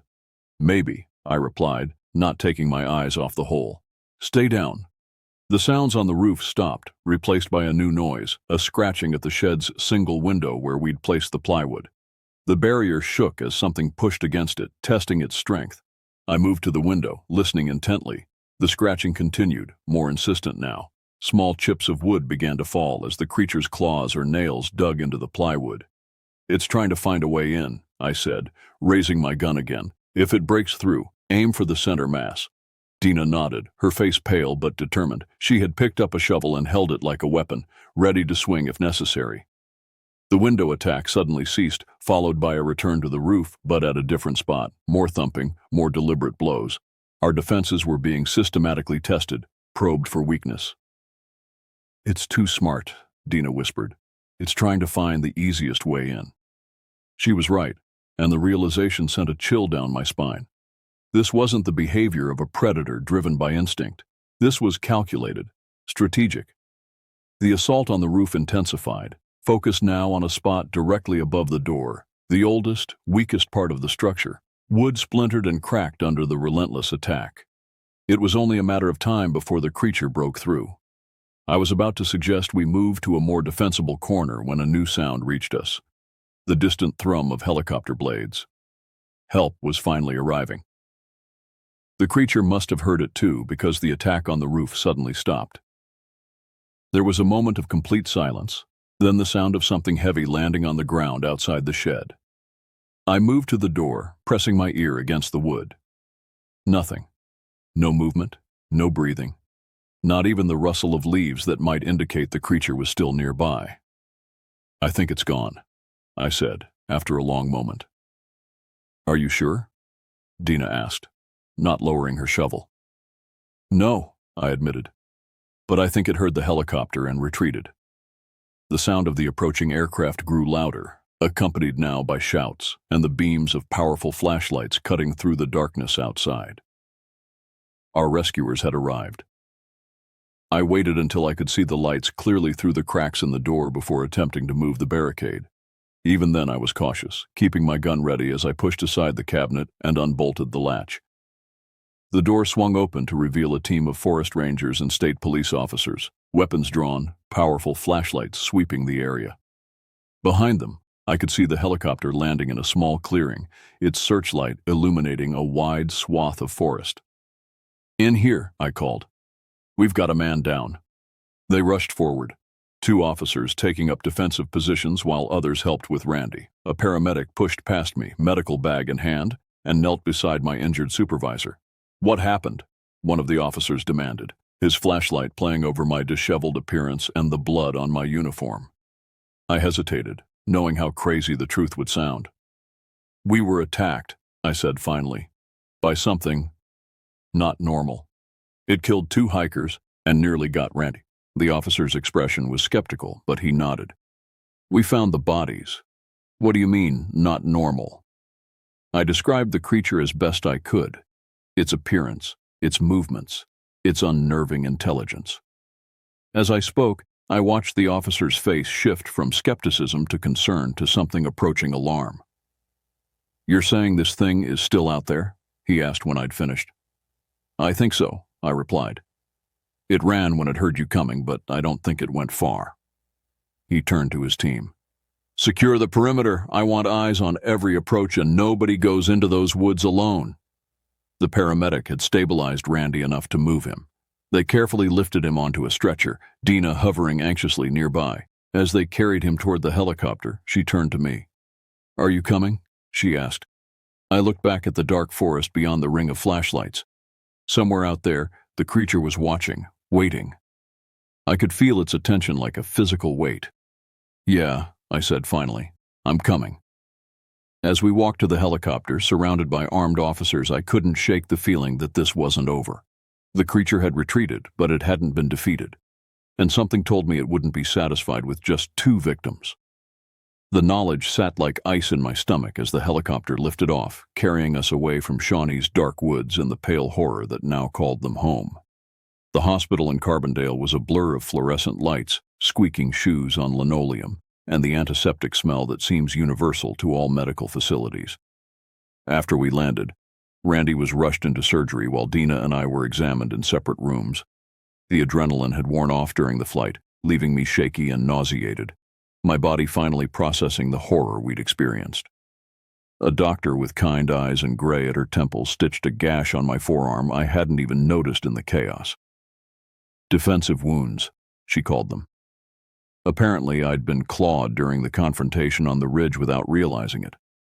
The cuts weren't deep, but they burned like fire as she cleaned and closed them. "You're lucky," she said, wrapping a bandage around my arm. "Whatever did this missed the tendons."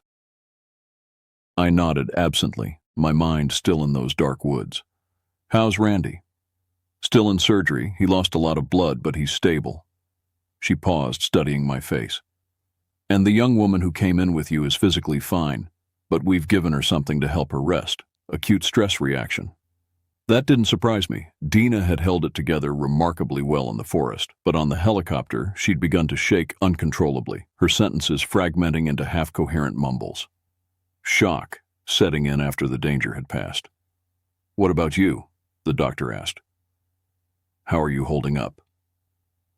I attempted a smile that felt more like a grimace. "I'm fine." She didn't look convinced, but she didn't press. "The police want to talk to you when you're ready, and there's a man from the Forest Service waiting as well. Should I tell them you need more time?" I shook my head. "No, I'd rather get it over with." She nodded and left me to button up my torn uniform shirt. As I did, I caught sight of myself in a small mirror on the wall. My face was pale beneath its usual tan, dark circles shadowing my eyes. There was dried blood, Randy's most likely, spattered across my collar and a smear of dirt across my cheek. I looked like I'd been through hell, which, in a way, I had. The interviews were exactly as difficult as I'd expected. First came the local police, two detectives who listened with increasing skepticism as I described the creature and what it had done to the hikers. They exchanged glances when I mentioned its intelligence, its deliberate hunting tactics. "So you're saying this wasn't a bear or mountain lion?" the older detective asked, his tone making it clear what he thought of my story. "There are no bears in Shawnee," I replied automatically, "and what I saw wasn't any animal native to Illinois." "But it was dark," the younger detective suggested. "You were under stress. Could it have been a particularly large coyote, maybe? Or even a feral hog? They can do significant damage." I shook my head firmly. "No. This was bipedal, at least 7 feet tall, with roughly humanoid features, but wrong, and it was smart. The way it hunted us, tested our defenses at the shed. No animal behaves that way." They continued to press, suggesting alternative explanations. A deranged human, a pack of animals working together. Even hallucinations brought on by fear or some environmental toxin. I stuck to my account, growing increasingly frustrated by their disbelief. "Look," I said finally. "I know how it sounds, but Randy saw it too, and Dina. And something killed those hikers and tore up those campsites. Something strong enough to break tent poles and impale a backpack 15 feet up a tree." This, at least, they couldn't dismiss. They had seen the crime scene photos, the inexplicable damage. "We're not discounting your experience," the older detective said carefully. "We just need to consider all possibilities." When they finally left, they were replaced by Martin Graves, the regional supervisor for the Forest Service. Unlike the detectives, Graves didn't immediately try to rationalize what I'd seen. He listened quietly, occasionally making notes, his weathered face giving away nothing. "You believe me," I said, when I'd finished, more a statement than a question. Graves sighed, rubbing a hand over his short-cropped hair. "Let's just say I'm not dismissing it out of hand. There have been incidents in Shawnee before. Nothing quite like this, but strange enough that I keep an open mind." That caught my attention. "What kind of incidents?" "Disappearances, mostly. Hikers who vanish without a trace. A few years back, a maintenance worker claimed he saw something similar to what you described near Cedar Lake. Everyone wrote him off as drunk or crazy." He paused, his gaze distant. "He quit the next day, moved to Arizona, never came back to Illinois." A chill ran through me. "Why haven't I heard about this?" "It's not the kind of thing we put in the employee newsletter," Graves replied dryly, "and most of it is just rumor and hearsay. Until now." "So, what happens next?" "Officially, the forest around Oak Flat Trail will be closed pending an investigation into the deaths of the hikers. We'll cite animal activity as the reason." "And unofficially?" Graves's expression turned grim. "Unofficially, I'm putting together a team to sweep that section of forest. Experienced rangers, armed with tracking dogs. If there's something out there, we need to find it before it hurts anyone else." "I want to be on that team," I said immediately. He shook his head. "No. You've been through enough, McLeod. Take some time off, recover." I saw it clearly, I insisted. "I know what to look for, where it might hide. You need me." Graves studied me for a long moment, then sighed. "I'll think about it, but for now, go home. Get some rest. That's an order." I wanted to argue further, but exhaustion was hitting me in waves, making it hard to formulate coherent thoughts. I nodded reluctantly, and Graves left me with instructions to call him the next day. After he'd gone, a nurse came in with discharge papers and a prescription for antibiotics and pain medication.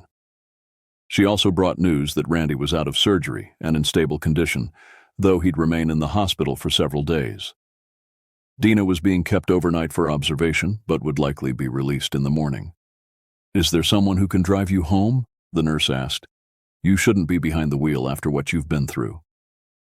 I was about to say I'd call a cab when a familiar voice came from the doorway. "I can take him."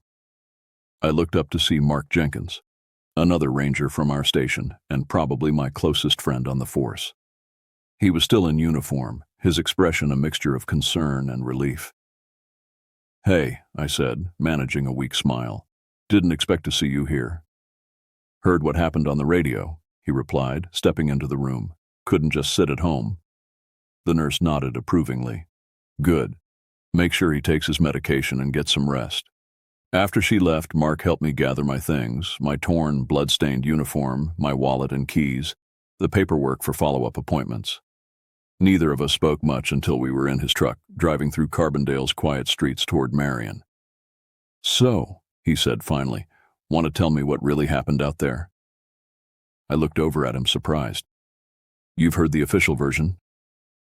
"Animal attack, possibly a mountain lion," he snorted. "As if we have mountain lions in Shawnee." "We don't have what attacked us either," I said quietly. "At least we're not supposed to." Mark glanced at me, then back at the road. "Tell me." So I did, again, but this time without the clinical detachment I'd maintained for the police and Graves. I told him about the eerie silence in the forest, the inexplicable damage to the campsites, the bodies twisted in ways that haunted me still. I described the creature in detail, its pale, almost translucent skin, its impossibly elongated limbs, the way it moved with both animal grace and calculated intelligence. Mark listened without interruption, his knuckles whitening on the steering wheel as my story unfolded. When I finished, we were parked outside my apartment building, the engine idling softly in the pre-dawn quiet. "Jesus, Tyler," he said finally. I don't even know what to say." "You think I'm crazy," I said, resignation heavy in my voice. He shook his head. "No. I think you saw something terrible. I just don't know what it was." "Join the club." Mark shut off the engine and turned to face me fully. "Look, I've been in these forests my whole life. I grew up here, remember? And there are stories, old stories that my grandfather used to tell, about things in the deep woods that aren't natural, that hunt people who stray too far from the trails." I raised an eyebrow. "You're saying local folklore predicted this?" "I'm saying maybe there's a reason for those stories." He paused. "My grandfather was Cherokee on my mom's side.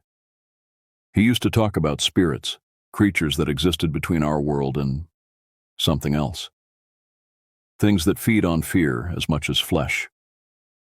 Under normal circumstances, I might have dismissed this as superstition, but after what I'd seen, I wasn't in a position to dismiss anything. "Whatever it is," I said, "it's real. It bled when I shot it, and it's still out there." Mark nodded soberly. "Get some rest. I'll call you tomorrow. We'll figure this out." I thanked him for the ride and made my way up to my second-floor apartment. It was a small, one-bedroom place that I rarely saw in daylight during the summer months. The familiarity of it should have been comforting, but as I locked the door behind me and moved through the darkened rooms, I couldn't shake the feeling of being watched. I checked every corner, every closet, even under the bed, gun in hand. Rational thought told me the creature couldn't possibly have followed me here, couldn't know where I lived. But rational thought had little to do with the primal fear that had taken root in my soul. Finally satisfied that I was alone, I showered, watching rust-colored water swirl down the drain as blood and dirt were washed away. The physical evidence of the night's horrors gone, but the memories remained, sharp and vivid. I swallowed the prescribed antibiotics and pain medication, then collapsed onto my bed, certain that sleep would elude me. But exhaustion won out over fear, and I fell into a deep, dreamless void. I woke to sunlight streaming through blinds I'd forgotten to close, disoriented and groggy from the medication. For a blissful moment, I couldn't remember why my arm ached or why my mouth tasted like copper in fear. Then it all came rushing back. The forest, the bodies, the creature with its 2 long limbs and hungry, alien eyes. I grabbed my phone from the nightstand, noting with surprise that it was nearly 2 p.m. There were several missed calls and texts, from Mark, from Graves, from co-workers who'd heard about the incident. I ignored them all and called the hospital first, checking on Randy. "He's stable," the nurse told me. "Awake and alert. The doctor is optimistic about his recovery." That was one weight off my shoulders. I asked about Dina next, and learned she'd been discharged that morning, though she hadn't returned to work. After a quick shower and change of clothes, I drove to the hospital. I needed to see Randy, to confirm that he remembered what I remembered, that the creature was real and not some shared hallucination born of fear and darkness. I found him propped up in bed, his shoulder and chest heavily bandaged, an IV line running into his arm. His face was pale, but his eyes were clear and alert. He attempted a smile when he saw me. "McLeod," he said, his voice weaker than usual but still commanding. "Thought you'd be sleeping it off." I did, most of the day. I pulled up a chair beside his bed. "How are you feeling?" "Like I got mauled by a—" He trailed off, his expression turning serious. "What was that thing, Tyler?" Relief flooded through me. He remembered. "I don't know," I admitted. "But it was real." "Damn right it was real. Nearly took my arm off." He shifted, wincing. "The cops think it was an animal attack, a bear or mountain lion." "There are no bears in Shawnee," I said automatically, and he gave a short, pained laugh. "That's what I told them." His expression sobered. Whatever it was smart. Too smart. The way it hunted us, separated us, tested our defenses at the shed. That's not animal behavior. "Graves mentioned other incidents," I said. "Disappearances, strange sightings. He's putting together a team to search the area." Randy nodded slowly. "I've heard rumors over the years. Nothing concrete, just whispers. Old-timers talking about parts of the forest where even wildlife won't go. I never put much stock in it until now. A nurse came in to check his vitals, and we fell silent."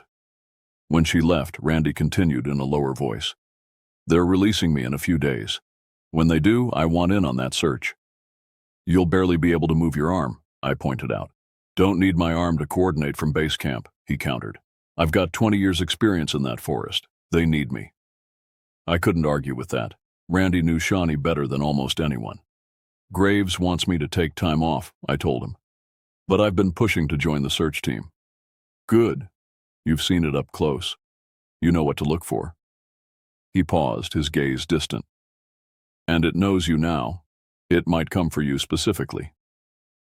The thought had occurred to me as well, a cold fear that had settled in my gut. The creature had seemed almost curious about us, especially after I'd wounded it, like we'd become more than just prey.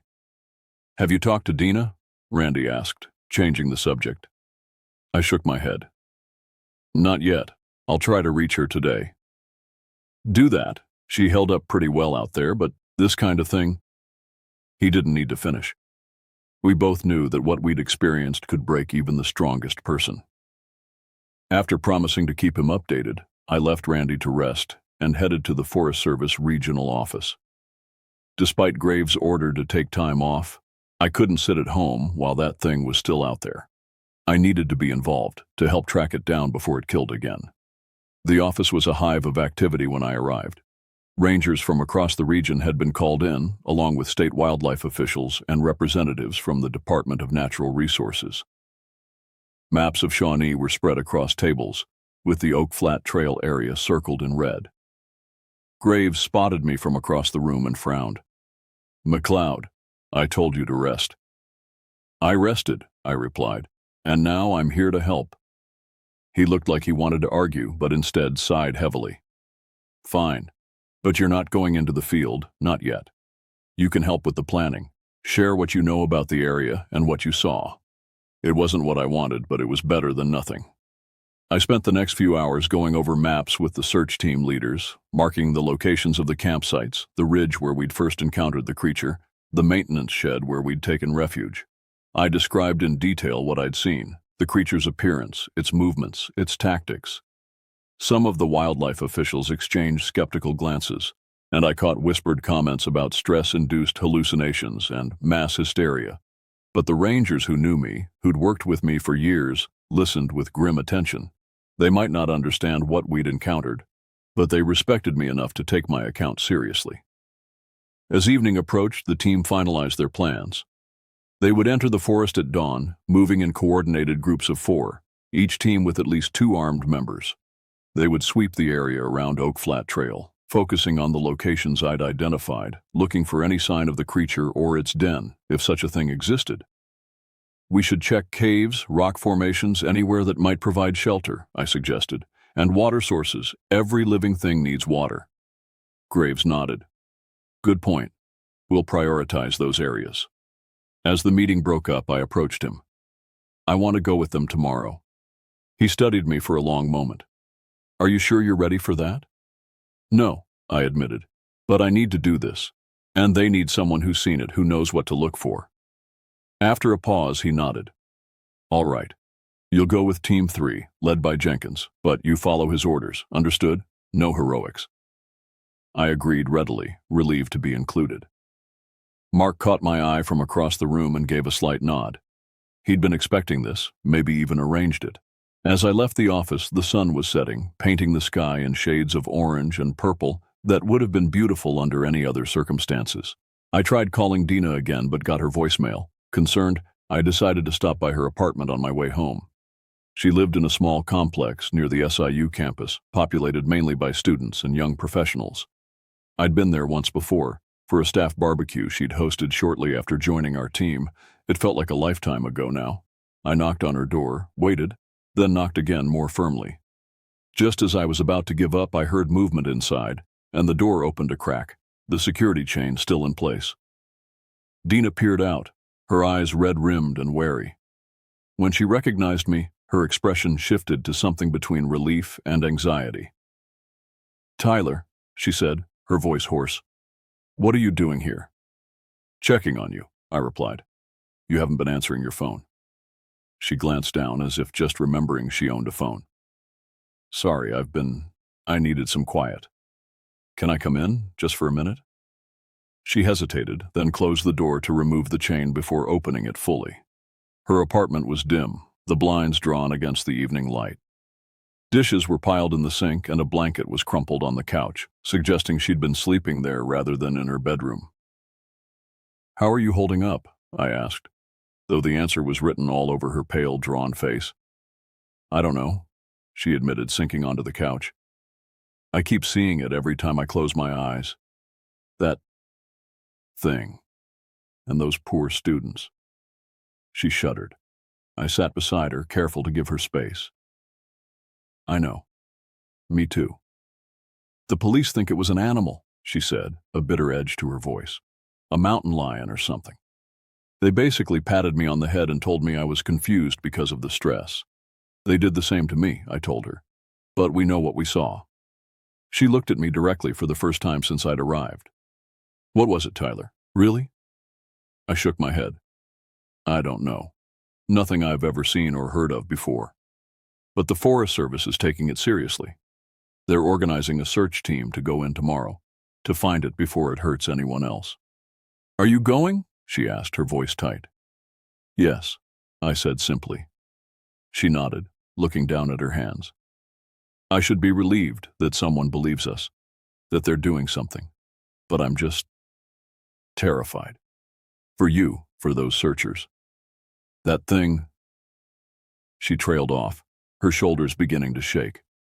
I moved closer, putting an arm around her as she broke down. Her sobs were quiet but intense, her body trembling with the force of them. I held her until the storm passed, murmuring reassurances that I wasn't entirely sure I believed myself. When she finally pulled away, wiping at her eyes, her voice was steadier. "I'm not going back. To the job, I mean. I can't go into those woods again. I understand, I said, and I did. Not everyone could face something like this and come back from it. No one would blame you. Will you be okay? She asked, surprising me with her concern for my welfare after everything she'd been through. I'll be careful, I promised. And I won't be alone. We'll be prepared this time. She didn't look convinced, but she nodded anyway. Before I left, I made sure she had food and that she promised to answer her phone if I called to check on her. It wasn't much, but it was all I could offer. Driving home through the gathering darkness, I found myself scanning the roadside forest with wary eyes, half expecting to see pale movement among the trees. The creature had been at least 20 miles from here, in a different part of Shawnee, but rational thought did little to ease my instinctive fear. At home, I prepared methodically for the next day's search. I cleaned my personal firearm, a 9mm Glock that was slightly smaller than my service weapon but more familiar in my hands. I packed extra ammunition, a first aid kit more comprehensive than the one I carried on duty, extra batteries for my flashlight, and a hunting knife I rarely used but felt better having. As I worked, I thought about what Mark had said about his grandfather's stories, creatures that existed between worlds, that fed on fear as much as flesh. It sounded like something from a horror movie, not real life, and yet what we had encountered in those dark woods defied conventional explanation. Whatever it was, the creature was real, physical. It had bled when I shot it. It had left physical marks on Randy, on the campsites, on the shed roof. It wasn't a ghost or a spirit, but a flesh and blood predator that had claimed territory in our forest. And tomorrow, we would hunt it down. With that grim determination, I finally fell into an uneasy sleep, my loaded gun on the nightstand beside me. In my dreams, pale shapes moved through endless trees, always just out of sight, watching and waiting with inhuman patience. Dawn broke over Shawnee with a hazy red glow that filtered weakly through the thick canopy, casting the forest in an otherworldly light. 4 search teams assembled at the main trailhead, checking equipment and reviewing protocols one last time before heading out. The mood was tense but focused. These were professionals who understood the dangers of the forest even under normal circumstances. I stood with Team 3, led by Mark Jenkins, as Graves had promised. Our team included Lisa Reyes, a veteran ranger with a reputation for tracking skills, and Dr. Alan Hoffman, a wildlife biologist attached to the Forest Service who specialized in predator behavior. They both greeted me with professional courtesy, though I caught the skeptical glance Hoffman exchanged with Reyes when I described the creature again. So, the way it moved, Hoffman pressed, adjusting his glasses. You said it was bipedal at times, but also moved on all fours? It seemed comfortable either way, I replied, trying to find the right words. Like its spine was more flexible than a human's. When it ran, it used both arms and legs, close to the ground, but it could stand upright when it wanted to. Hoffman made a note in his small field book. And the coloration? Pale, you said? Almost white, translucent in places, like something that lives underground or in caves. There are cave systems in this part of Shawnee, Reyes pointed out, mostly unexplored. Exactly, I said, grateful for her input. That's what I was thinking. Maybe it uses them as a den or a hunting ground. Mark interrupted our discussion with a curt nod toward Graves, who was gathering the team leaders for final instructions. While they conferred, I checked my weapon again, a nervous habit I'd developed since the encounter. The weight of the Glock was reassuring against my hip. When Mark returned, his expression was grim. We're taking the eastern quadrant, starting at the maintenance shed, and working our way toward Oak Flat Trail. Teams 1 and 2 will approach from the north and west, and Team 4 will set up a perimeter to ensure nothing gets past us. And if we find it? Hoffman asked, his tone suggesting skepticism. Mark's answer was blunt. We eliminate the threat. Whatever it is, it's killed 2 people and nearly killed a ranger. We're not taking chances. With that sobering directive, we headed into the forest. The morning was unusually cool for July, a slight breeze stirring the leaves overhead. Birds called from the branches, normal forest sounds that had been notably absent during our previous ordeal. I took some comfort in that perhaps the creature had moved on, driven away by our intrusion or in search of easier prey. But as we ventured deeper, following the path Dina, Randy, and I had taken to escape that night, the forest grew quieter again. Not the complete silence of before, but a definite hush, as if the wildlife was holding its breath. Notice that? Reyes said quietly, pausing to listen. Birds stopped singing about 100 yards back. Hoffman nodded, his earlier skepticism fading in the face of tangible evidence. Could indicate a predator in the area. They sense it before we do. We approached the maintenance shed cautiously, weapons ready. The small structure looked much as we'd left it, the door closed but unbarred, the plywood still covering the window. But the roof showed clear evidence of the creature's attack. Splintered wood around a hole nearly 2 feet in diameter, claw marks scored deep into the aged shingles. Hoffman examined the damage with growing unease. No bear did this, he admitted, running his fingers along one of the gouges. The spacing is all wrong, and the pattern, it's almost like it was trying to solve a puzzle, testing different points systematically. That's exactly what it was doing, I said. It wasn't just strong, it was smart, methodical. We documented the damage with photographs and measurements, then continued toward the ridge where Randy had been attacked. The forest seemed to close in around us as we walked, the trees growing denser, the underbrush thicker. I found myself jumping at small sounds, a squirrel darting through fallen leaves, a branch creaking in the wind. At the ridge clearing, we found more evidence, dark stains on the ground that could only be blood, some of it Randy's, some possibly the creature's from when I'd shot it. Hoffman took samples while Reyes and Mark secured the perimeter, watching the forest with wary eyes. The distribution is consistent with your account, Hoffman said as he labeled the last sample vial. There was definitely a violent confrontation here. You sound surprised, I noted. He shrugged. I deal in observable facts, McLeod. Until now, all I had was testimony, which is inherently subjective. This, he held up a vial containing a dark, brownish-red substance. This is objective, and it's not entirely consistent with any known predator species in this region. That was as close to validation as I was likely to get from the scientist. I nodded, scanning the trees around us. The feeling of being watched had returned, prickling at the back of my neck. We should keep moving, I suggested. The campsites are about half a mile west. Mark agreed, and we set off again, moving more cautiously now that we were deeper in the forest. Reyes took point, her experienced eyes scanning the ground for tracks or signs of passage. Hoffman and I walked in the middle, with Mark covering our rear. About halfway to the campsites, Reyes stopped abruptly, holding up a hand for silence. She pointed to a section of underbrush that showed signs of recent disturbance, broken stems, crushed leaves, a path of sorts leading away from the trail. Something came through here, she said quietly. Recently, within the last 12 hours, I'd say. Mark moved up to examine the trail. Size? Hard to tell. The ground's too dry for clear prints. But whatever it was heavy enough to break these. She indicated several small saplings that had been snapped clean through, not bent or pushed aside. Direction? I asked, already knowing the answer. Heading toward the river, Reyes replied, confirming my suspicion. Away from the search area.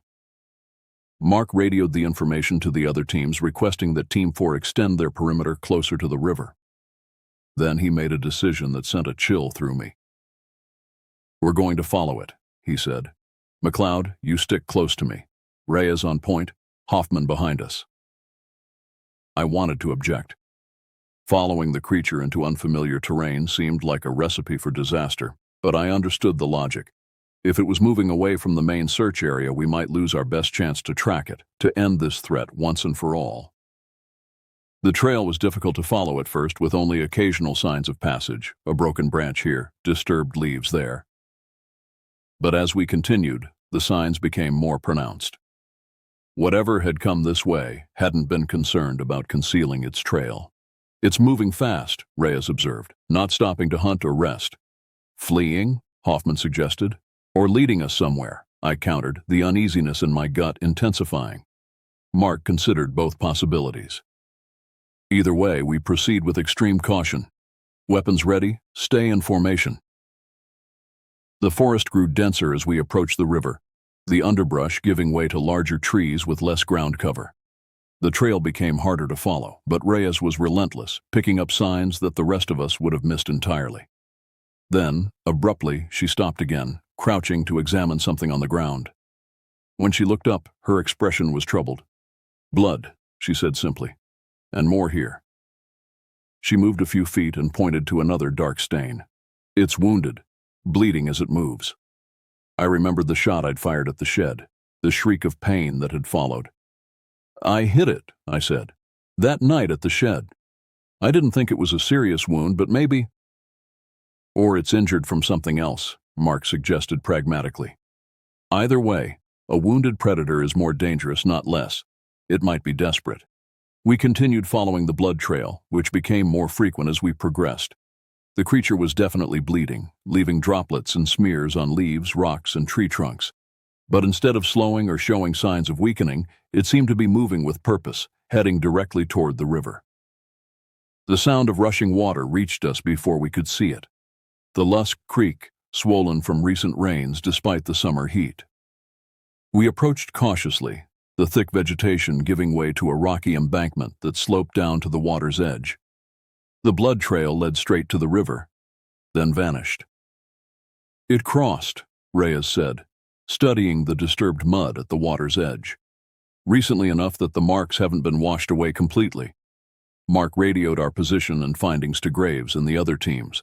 After a brief consultation, it was decided that we would cross as well, while Teams 1 and 2 repositioned to cover potential exit points downstream. The creek was not particularly wide, but was waist-deep in places and flowing strongly. We crossed carefully, using fallen branches to maintain balance against the current. On the opposite bank, Reyes quickly picked up the trail again. More blood, plus deep impressions in the soft mud that might have been footprints, though they were unlike any I'd ever seen.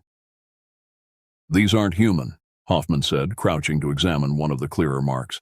"And they're not consistent with any known wildlife species in this region." The impressions were roughly foot-shaped but longer, with what appeared to be 5 elongated toes, ending in sharp points that dug deep into the mud. The stride length between them was considerable, suggesting a creature of significant height. "It matches what I saw," I said quietly. "Those long fingers or claws, the way it moved." Hoffman nodded, his scientific skepticism finally giving way to the evidence before him. "This is something new," he admitted, "or at least previously undocumented." As we followed the trail away from the river, the forest changed character. The trees here were older, massive oaks and hickories that had likely stood for centuries. The underbrush was sparse, the forest floor carpeted with a thick layer of decaying leaves that muffled our footsteps. Shafts of sunlight penetrated the canopy in places, creating pools of gold amid the green shadows. But there was something else, something wrong about this part of the forest. It took me a moment to identify it. The absolute silence.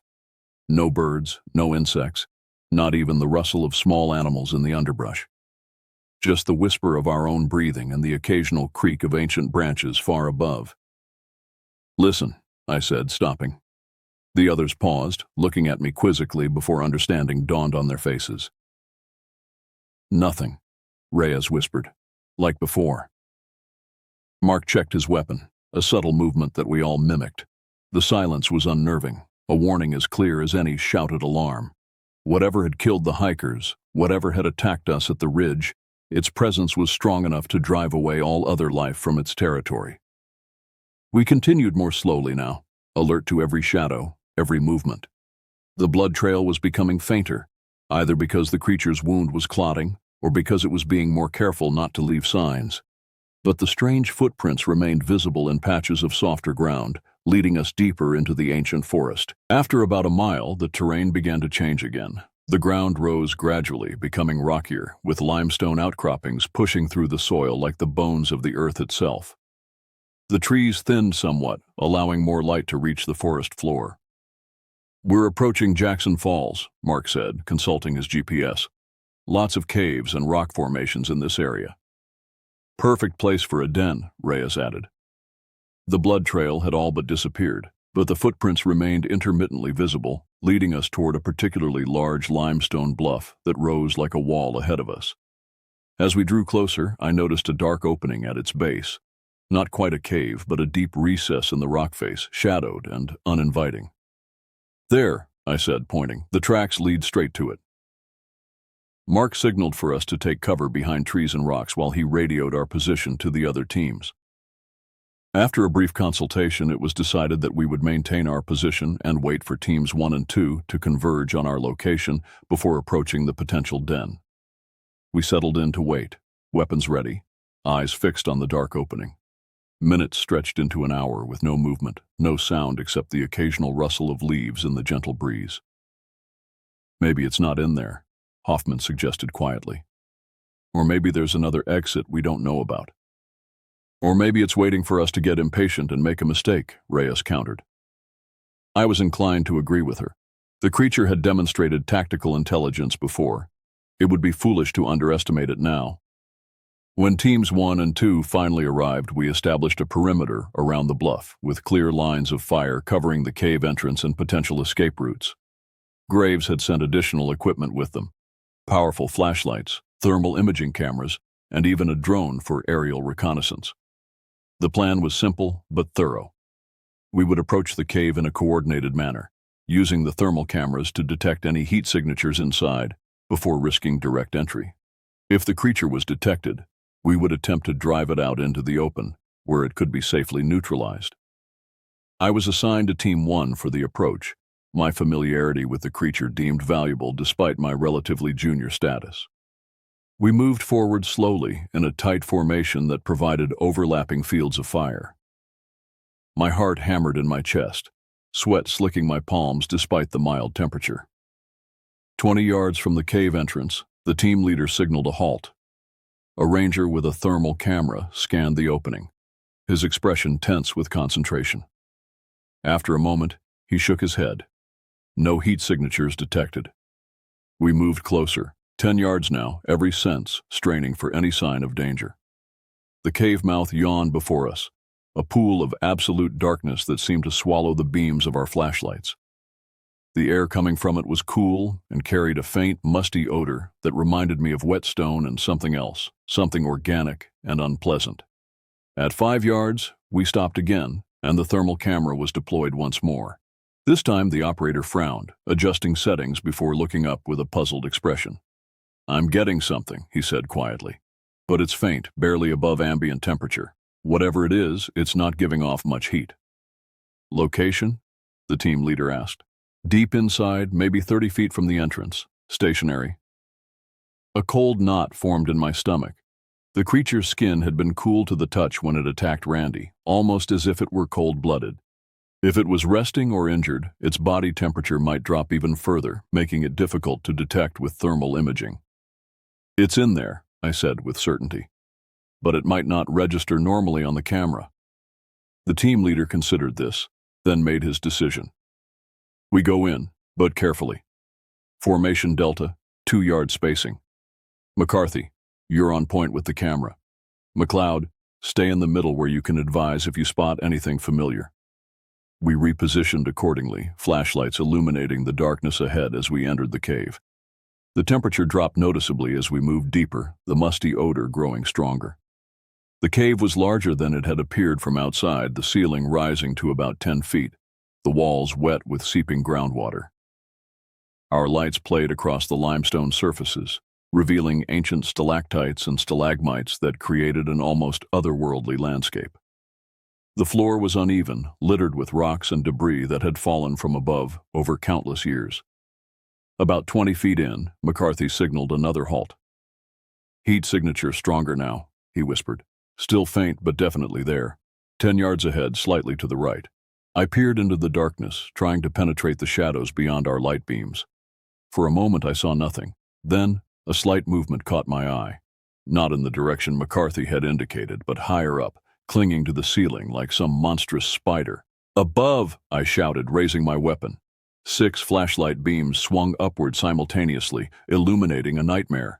The creature was there, its pale body spread-eagled across the cave ceiling, limbs splayed at impossible angles to anchor itself to the rough stone. It was larger than I remembered, or perhaps it had simply seemed smaller in the forest darkness. Its skin glistened wetly in our lights, translucent enough that I could see dark shapes moving beneath it, organs or fluids that defied human anatomy. But it was the face that froze my blood. That flat, almost featureless visage now split in a wide, lipless grin that revealed rows of needle-like teeth. And the eyes, those hollow pits that I'd glimpsed before, now fully visible and fixing us with an intelligence that was unmistakably alien, yet undeniably aware. For an eternal moment, we stood in tableau, human weapons aimed upward at a creature that should not exist. Then, with a speed that defied its size, it moved, not toward us as I'd expected, but deeper into the cave, scuttling across the ceiling like an enormous insect before disappearing into a crevice that none of us had noticed. After it, the team leader ordered, and we surged forward, adrenaline overriding fear. The crevice opened into a narrow tunnel that forced us to proceed single file, our light beams bouncing erratically off the close walls. The air grew colder, damper, the musty odor intensifying to a point where several team members pulled bandanas over their faces. We emerged into a larger chamber, our lights revealing a scene that stopped us in our tracks. The floor was littered with bones. Animal bones mostly, the remains of deer, raccoons, and other forest dwellers. But among them, unmistakable in their shape and size, were human remains. Not just the hikers we'd found, but others, in various states of decay, suggesting that the creature had been hunting in these woods far longer than we'd realized. "My God," someone whispered behind me. McCarthy scanned the chamber with the thermal camera, his movements jerky with tension. "No signature," he reported. "It's gone, or it's hiding too well." The team leader radioed our findings to the outside teams, requesting additional personnel and equipment to secure and document the site. As he spoke, I moved carefully among the bones, my light picking out details I wish I hadn't seen. A hiking boot still containing foot bones, a backpack with Southern Illinois University logo, a camera with family photos still visible on its cracked screen. How many people had disappeared in these woods over the years, their fates unknown until now? How long had this creature been hunting here, taking its prey back to this macabre larder? A slight movement at the edge of my light beam snapped me back to the present. I swung my flashlight toward it, catching a glimpse of pale skin disappearing into another tunnel on the far side of the chamber. "There!" I shouted, already moving in pursuit. I heard the team leader call my name, ordering me to wait, but the sound was distant beneath the rush of blood in my ears. The creature had killed again and again, and would continue to kill if we didn't stop it. I couldn't let it escape, couldn't risk losing it in the labyrinth of caves that might extend for miles beneath the forest. The tunnel was narrow and low, forcing me to crouch as I ran. My light bounced wildly ahead of me, occasionally catching glimpses of the creature's pale form as it fled. It was wounded, I realized, moving with a slight limp, leaving smears of dark fluid on the rocks where it brushed against them. The tunnel began to slope upward, and I sensed we were approaching the surface again. Light filtered in from somewhere ahead, growing stronger as I pursued. Then suddenly I burst out of the tunnel's mouth into daylight, momentarily blinded by the transition from darkness. When my vision cleared, I found myself in a small clearing surrounded by dense forest. The creature was nowhere to be seen, but broken undergrowth indicated it had continued fleeing deeper into the woods. I radioed my position to the team, then made a decision that went against all protocols and training. I continued the pursuit alone. The creature was injured, possibly weakening. This might be our best chance to end the threat it posed. The trail was easy to follow. Broken branches, disturbed earth, and most telling, those distinctive footprints pressed into softer ground. It was moving fast but erratically, no longer displaying the calculated stealth I'd witnessed before. Fear or injury was making it careless. I pushed through dense undergrowth, brambles tearing at my clothes and skin, barely feeling the scratches in my focused pursuit. The forest was silent around me, the only sounds my own labored breathing and the crash of my passage through the vegetation. Then, abruptly, the trail ended at the edge of a small, stagnant pond, one of many scattered throughout this part of Shawnee. The dark water was perfectly still, untroubled by wind or wildlife. On the opposite shore, about 30 yards away, stood the creature. It was fully upright now, its elongated limbs hanging at its sides, head tilted in that curious angle I remembered from our first encounter. Even at this distance, I could see it was injured. A dark stain spread across its left shoulder where my bullet had found its mark, and one leg bent at a slightly awkward angle. I raised my weapon, taking careful aim. The creature made no move to flee, watching me with those hollow eyes that somehow conveyed emotion despite their alienness. Not fear, as I might have expected, but something closer to curiosity, or perhaps recognition. My finger tightened on the trigger. One shot, center mass, would end this nightmare. Justice for the hikers, for all the others whose remains littered that chamber of horrors. Safety for everyone who would venture into these woods in the future. But as I prepared to fire, the creature did something unexpected. It raised one elongated hand, palm outward, in a gesture that was unmistakably human, a gesture of pause, of communication. I hesitated, thrown by this display of intelligence. In that moment of indecision, the creature moved, not away but toward the water. It entered the pond with barely a ripple, its pale form sinking beneath the dark surface until only its eyes remained visible, 2 points of absolute darkness against the murky green. Then those too disappeared, leaving only stillness and silence. I approached the pond cautiously, weapon still raised, scanning for any sign of movement. The water was cloudy with algae and silt, impossible to see through. I circled the entire perimeter looking for any point where the creature might have emerged, but found nothing. No footprints, no disturbed vegetation, no trail leading away. It was as if it had simply vanished. By the time the rest of the team caught up with me, I had searched the entire area surrounding the pond, growing increasingly frustrated and confused. How could something so large disappear so completely? There had to be an underwater cave, a hidden passage, something that explained its escape. The team conducted a more thorough search, using poles to probe the pond's muddy bottom, checking every possible exit point. They found nothing. Even the thermal cameras detected no heat signature in or around the water. "It's gone," Mark said finally, standing beside me at the pond's edge. "For now, at least." I nodded, a mixture of relief and disappointment washing over me. We had found its den, uncovered evidence of its predation, even wounded it. But we hadn't eliminated the threat. As we made our way back to the cave to help document and secure the site, Mark hung back with me, speaking quietly so the others wouldn't hear. "Did you see its face?" he asked. I nodded. "Like nothing I've ever seen before. And that gesture it made before it disappeared?" He paused, his expression troubled. "It was communicating, Tyler. It understood what was happening." "I know," I replied, the implication sending a chill through me despite the warm afternoon air. "Whatever this thing is, it's not just an animal, it's something more." "Or something completely different," he suggested.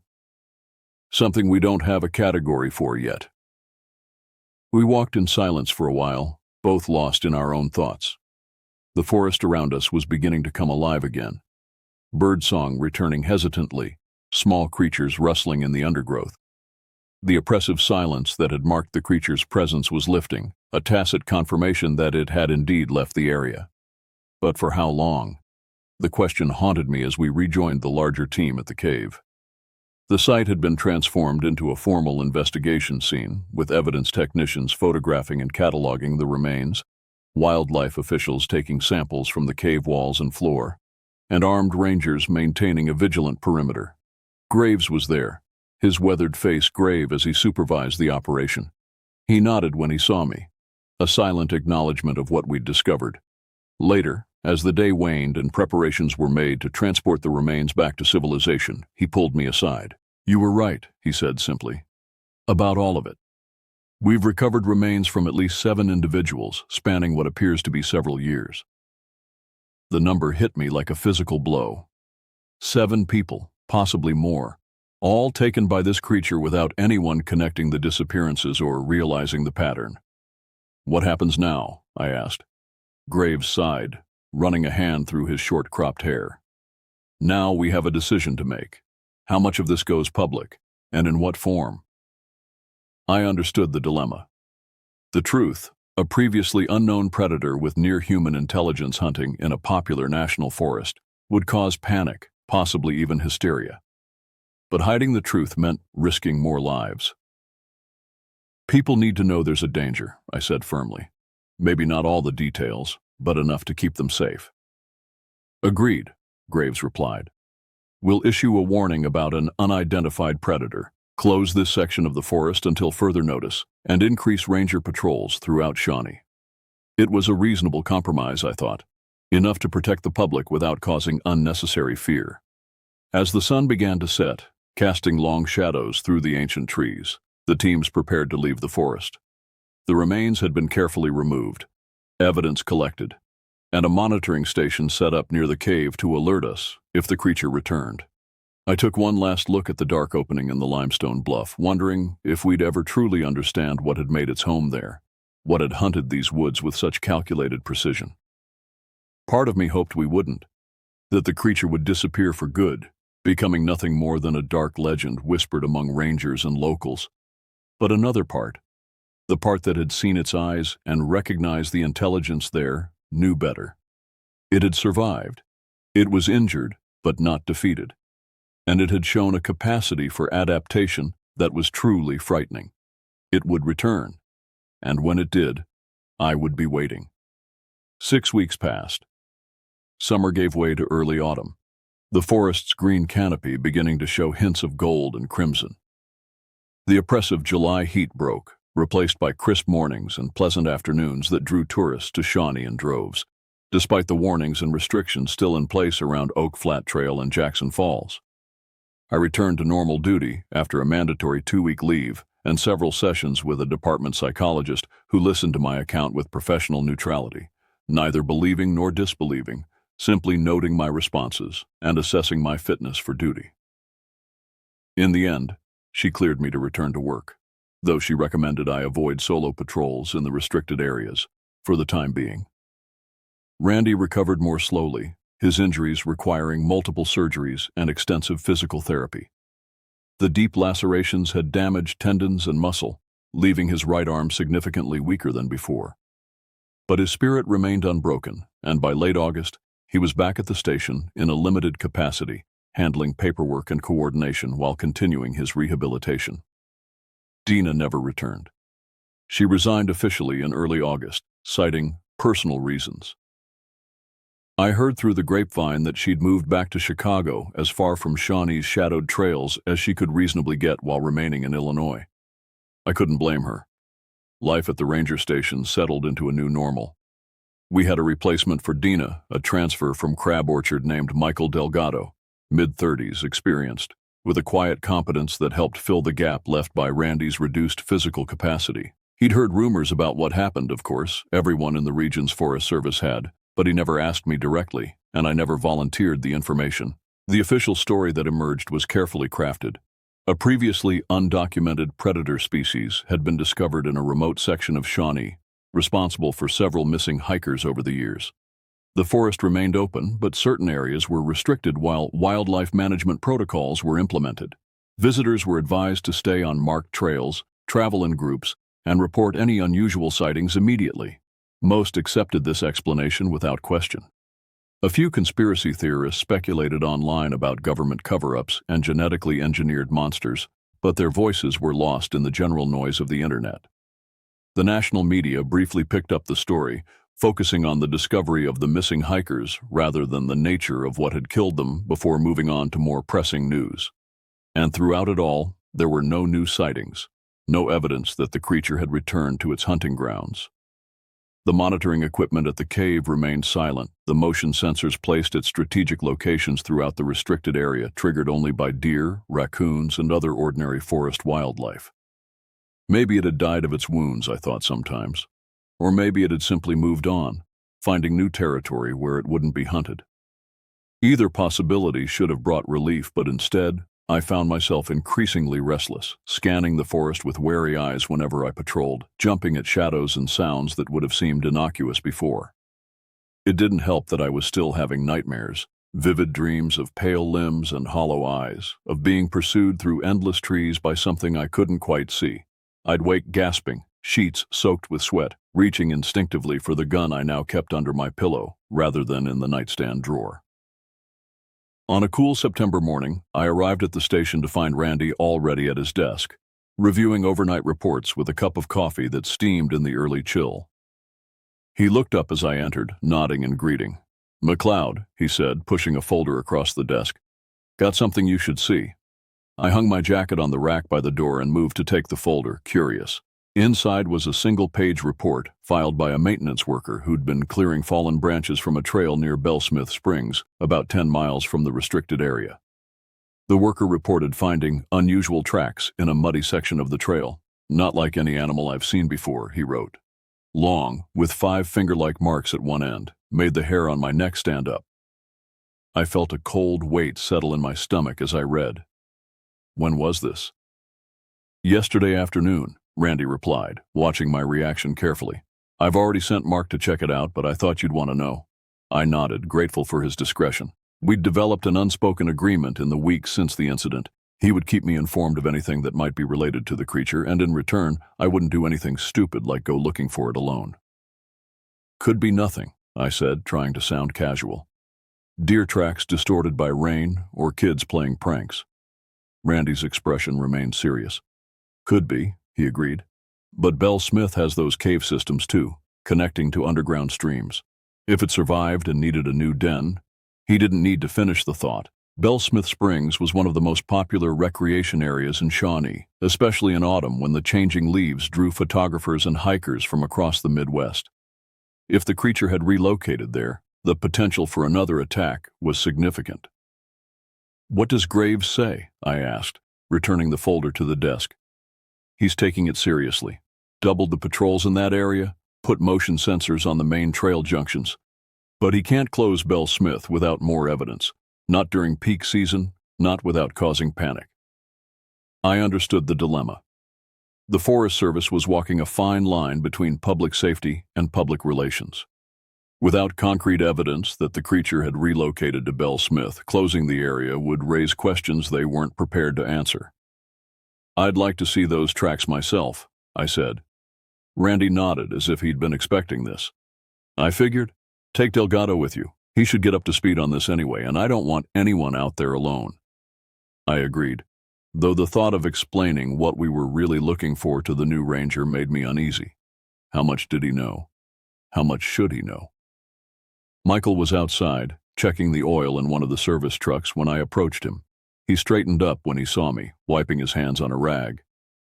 "Morning, McLeod," he said, his voice carrying the slight accent of someone who grew up speaking Spanish at home. "Truck's almost ready for patrol." "Change of plans," I told him. "We're headed to Bell Smith Springs. There's a report I need to follow up on." He raised an eyebrow but didn't question the assignment. "Give me 5 minutes to grab my gear." As we drove to Bell Smith, I debated how much to tell him. Michael was competent and level-headed, not the type to panic or spread rumors.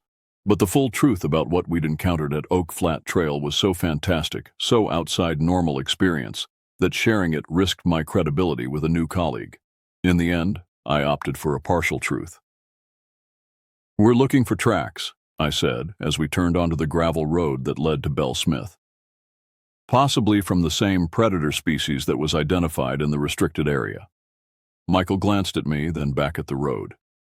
"The one that killed those hikers?" "Yes." He was silent for a moment, processing this. "I heard things," he said finally, "about what it might have been. Some people say bear or mountain lion, but there are no bears in Shawnee." I interrupted automatically. He smiled slightly. "That's what I thought too. So, what are we really looking for, McLeod?" I hesitated, then decided honesty was the best approach. "Something I've never seen before, and hope never to see again. It's big, smart, and dangerous. If we find evidence it's moved to Bell Smith, we need to report it immediately. No heroics, no pursuit." He nodded, accepting these parameters without further questions. I appreciated his professionalism. He could tell there was more to the story, but he didn't press for details I wasn't ready to share. Bell Smith Springs was quiet when we arrived, the parking area holding only a few cars despite the perfect hiking weather. Most visitors came on weekends, leaving weekdays relatively peaceful. This suited our purpose. We could examine the tracks without curious onlookers. The maintenance worker had included coordinates in his report, directing us to a section of trail about a mile from the main entrance. We hiked in silence, both scanning the forest with practiced eyes. The woods were alive with normal sounds, birds calling, squirrels chattering, the rustle of leaves in the gentle breeze. None of the oppressive silence that had marked the creature's presence at Oak Flat. When we reached the reported location, I immediately saw what had alarmed the worker. In a muddy section of trail, partially preserved despite the dry weather, was a series of tracks that matched the distinctive impressions we'd found near the creature's cave. Elongated, with 5 finger marks at one end, spaced at intervals that suggested a stride length far greater than any human's. Michael crouched beside them, his expression changing from professional curiosity to something more akin to apprehension as he studied the unusual pattern. "What makes tracks like these?" he asked quietly. "You wouldn't believe me if I told you," I replied, kneeling to examine them more closely. The impressions were crisp, well-defined despite being at least a day old. The creature had been moving quickly but deliberately, not fleeing or pursuing, just passing through. The tracks led from the direction of a small stream that fed into the springs, crossed the trail, and continued into the dense forest beyond. "We should follow them," Michael suggested, straightening up. "See where they lead." I shook my head firmly. "No, we document, we report, we let Graves decide next steps. This isn't something we pursue without backup and a solid plan." The memory of my solitary chase that had ended at the stagnant pond flashed through my mind. The creature's intelligent eyes, its human-like gesture before disappearing beneath the dark water. I'd been lucky to escape that encounter unscathed. Michael looked like he wanted to argue but nodded in agreement. We photographed the tracks from multiple angles, took measurements, and made detailed notes about the surrounding area. Then we radioed our findings to the station, where Randy relayed them directly to Graves. The response was swift and decisive. A team would be assembled immediately with orders to track the creature and determine if it had indeed established a new territory at Bellsmith Springs. Until then, Michael and I were to remain on site, monitoring the area and warning any hikers to stay on the main trails. "They're taking it seriously," I told Michael as I signed off with Randy. "Search team will be here within 2 hours." He nodded, his expression now solemn. "So, we just wait?" "We patrol," I corrected. "Make sure no one wanders too close to where these tracks lead. But we stay together and we stay alert." For the next hour, we walked the main loop trail, intercepting the few hikers we encountered, and redirecting them toward the more popular areas of Bellsmith.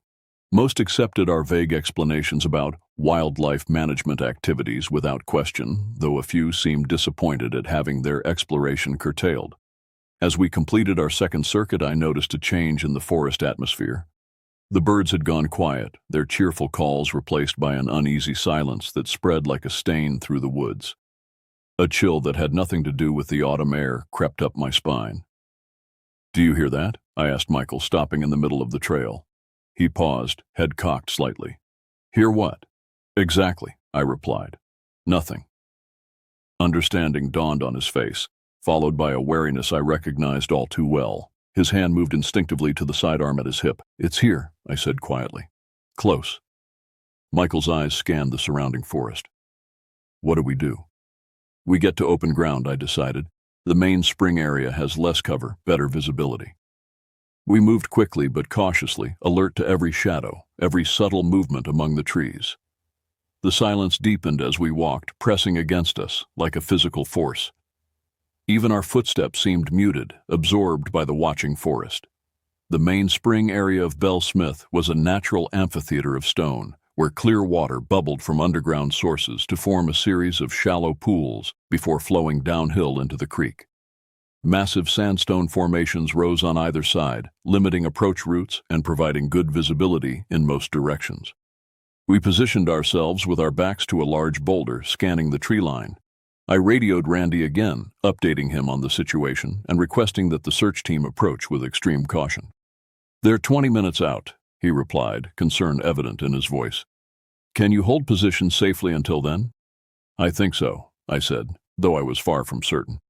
"We've got good visibility here, and it hasn't shown itself yet."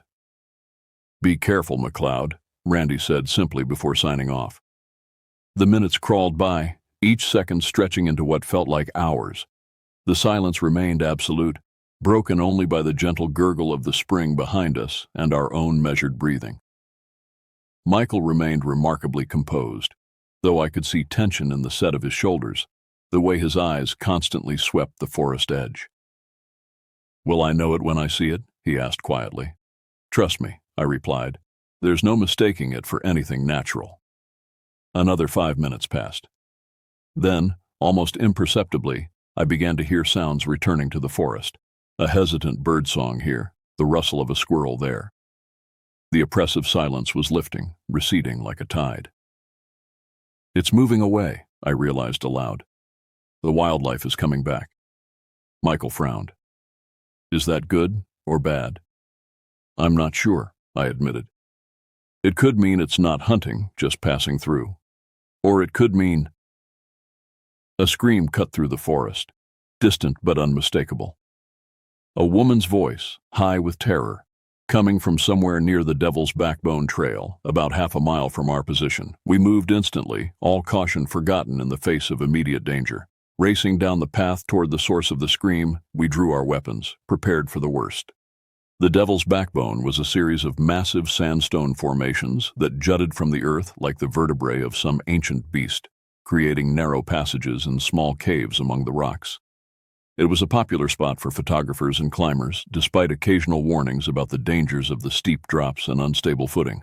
As we approached, I heard voices, multiple people, shouting in panic.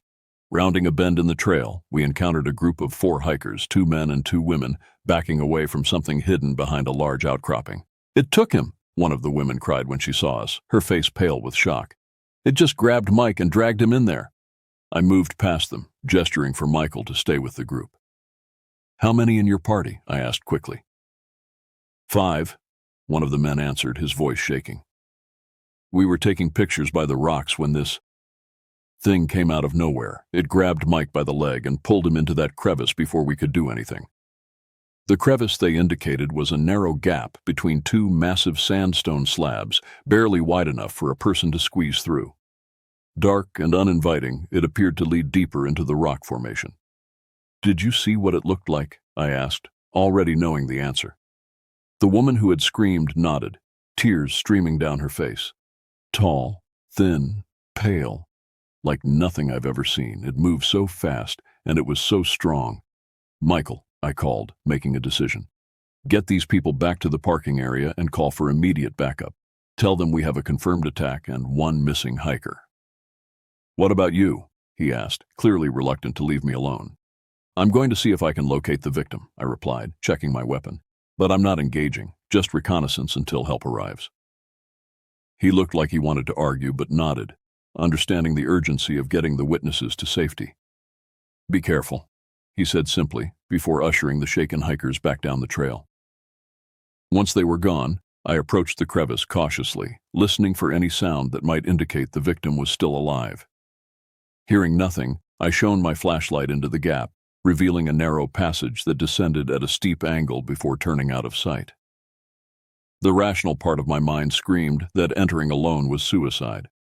But another part, the part that had sworn to protect visitors to this forest, couldn't ignore the possibility that the hiker might still be alive, might be saved if I acted quickly. Drawing a deep breath, I squeezed into the crevice, my shoulders scraping against the rough stone on either side. The passage was tight but navigable, leading downward into the heart of the sandstone formation. The air grew cooler as I descended, carrying that same musty odor I'd detected in the cave at Jackson Falls. My flashlight beam cut through darkness that felt ancient, undisturbed for centuries before human feet had found these paths. After about 30 feet, the passage widened into a small chamber, its ceiling just high enough for me to stand upright. The beam of my flashlight played across the stone walls, revealing natural carvings created by water over millennia. And at the far side of the chamber, a tunnel, smooth-sided and circular, unlike the natural formations around it. A tunnel that hadn't been carved by water or natural forces, but by something with purpose and intent. The implications chilled me. The creature hadn't randomly fled to Belle Smith. It had known exactly where it was going. These underground passages might connect to the cave system we'd discovered at Jackson Falls, miles away, an entire network of tunnels through which it could move unseen beneath the forest. I approached the tunnel cautiously, every sense straining for danger. There was no sign of the missing hiker, no blood or evidence of a struggle in this chamber. The creature had taken him deeper into its domain. The tunnel was about 4 feet in diameter, requiring me to crouch uncomfortably as I followed it. The floor was smooth, worn by repeated passage, and sloped gently downward, My flashlight beam seemed to be swallowed by the darkness ahead, revealing only a few yards at a time. After what felt like hundreds of yards, but was probably less than 100, the tunnel opened into another chamber, larger than the first, and here, finally, I found evidence of the creature's presence. Bones scattered across the stone floor, some clearly animal, others disturbingly human in proportion, but no sign of the recently taken hiker. I was about to press on when a sound reached me, a soft scraping like claws or nails on stone coming from somewhere deeper in the tunnel system. It was followed by something else, something that froze my blood. A low, keening vocalization that was neither animal nor human, a sound no earthly creature should be capable of making. And beneath it, almost too faint to detect, a human moan. The hiker was still alive. I raised my radio, intending to call for backup to report my position and findings. But as I keyed the mic, I heard only static. The thick stone above and around me, blocking any signal from reaching the surface. I was alone, cut off from help, with only seconds to decide.